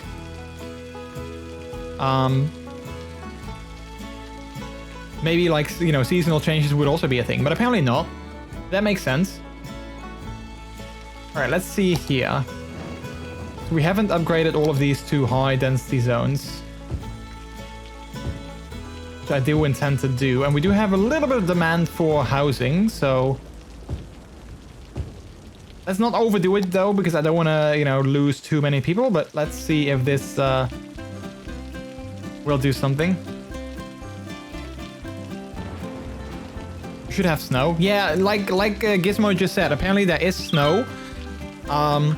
But it doesn't, like, there's no seasonal changes. So either you have snow or you don't. So it's apparently something that you should enable at the start, but it doesn't change, like, it doesn't change mid-season or anything. Which is a shame, because that would be so cool.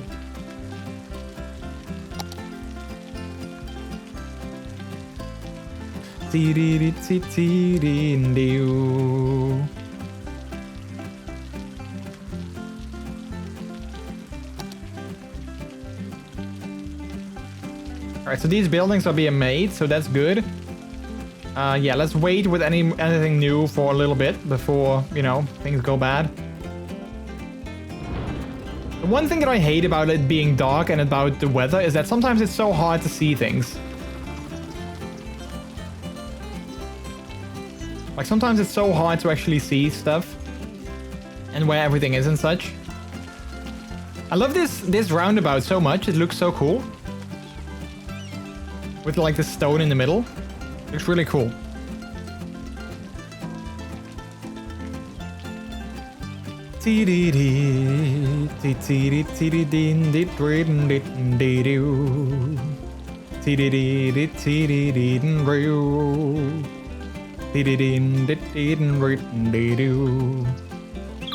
Called Finch Boulevard. Yeah, I see. Grove Boulevard, Finch Boulevard. Murray Street, Steve Road. Yeah, some of these names are quite funny.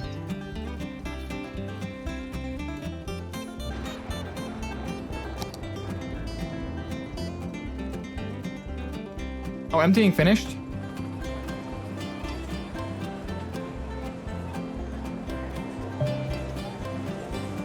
I'm not sure if I should get rid of my cemeteries and just make them into something else. I think I mean... I don't mind having cemeteries, to be honest, but it's kind of annoying that they can actually get full. Like, ideally, there would be, like, some sort of thing where, like, you know, like, it kind of just balances itself out. But I don't think it does that. I know we should have a Shauna Avenue near the farm as well. I think so, yeah. I think I made that back in the day for you. Yeah, here we go. Here it is. Shauna... Wait, it's only this section, though? Oh, no, it's actually this, this entire length of street over here. So there it is.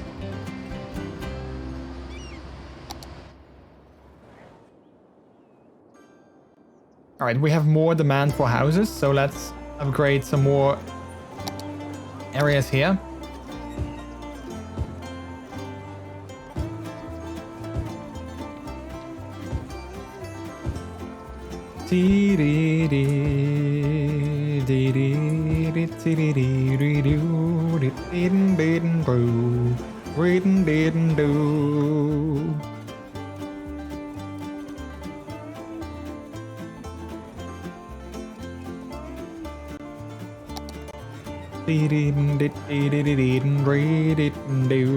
What's this? Waste transfer facility?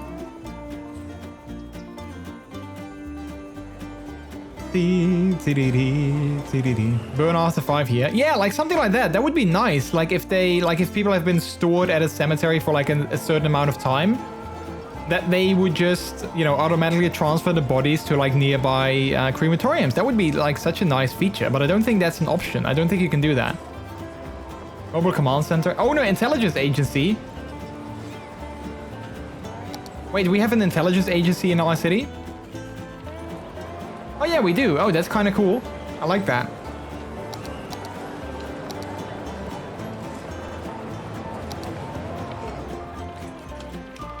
Next to the medical laboratory. And next to a giant fire station as well.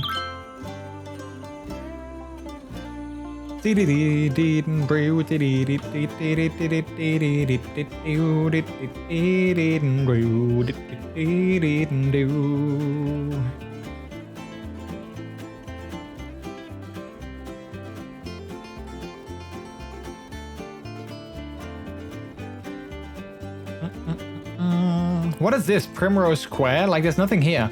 Oh, wait, this is where the blimp is. So we do have a blimp line, apparently.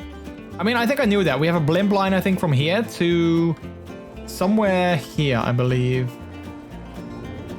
Oh, wait, there goes a blimp, actually. Where's it going? Stop moving.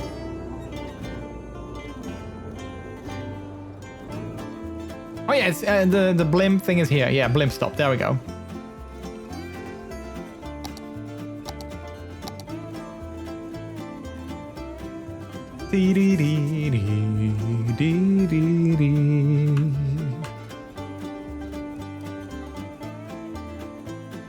Yeah, I mean, you wanted to have a blimp. Well, there you go. Now we have some blimps already. I mean, I think I knew that.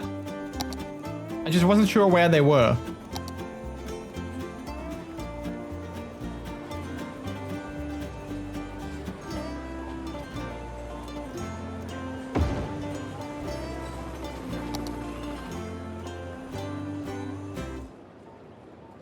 A blimp? Oh, the humanity.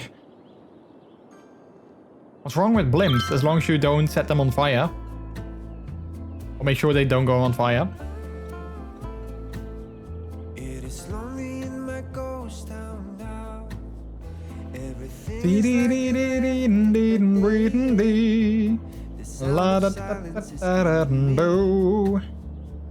cause nothing here can set me free. All the streets that we've been walking along, and all the places that were you and me. It's kind of cool seeing everything like from up top. Sort of seeing how everything is sort of working. Also, look at that. There's one of our planes.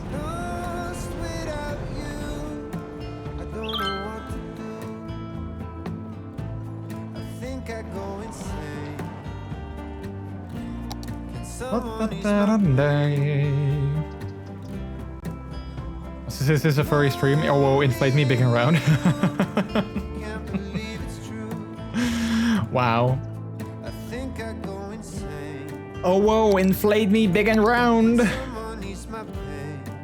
Oh, we have a high demand for houses all of a sudden. Okay, crap. Let's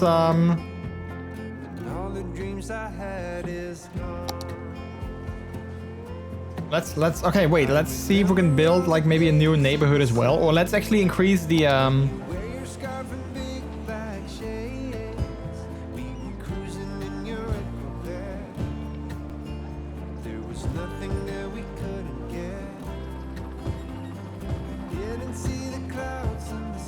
let's see, let's increase these houses to high residential zoning.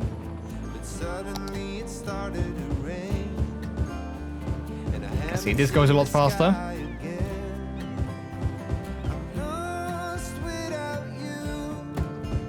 Don't know what to do. I think I go insane. Someone needs my brain. Lost without you. La da da da.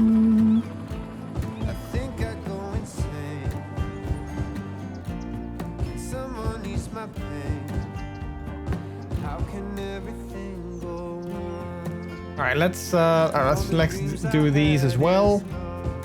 All right, there we go. Get some more high density buildings over here. That was I referring to the Hindenburg disaster where a blimp went up in flames after hitting an electric tower. Yeah, I know that. Way back in the day, obviously. Without you. Hey, we have another raid! Yay! Let's do a city reveal. Oh wait, like this? Like there we go. Oh wow, that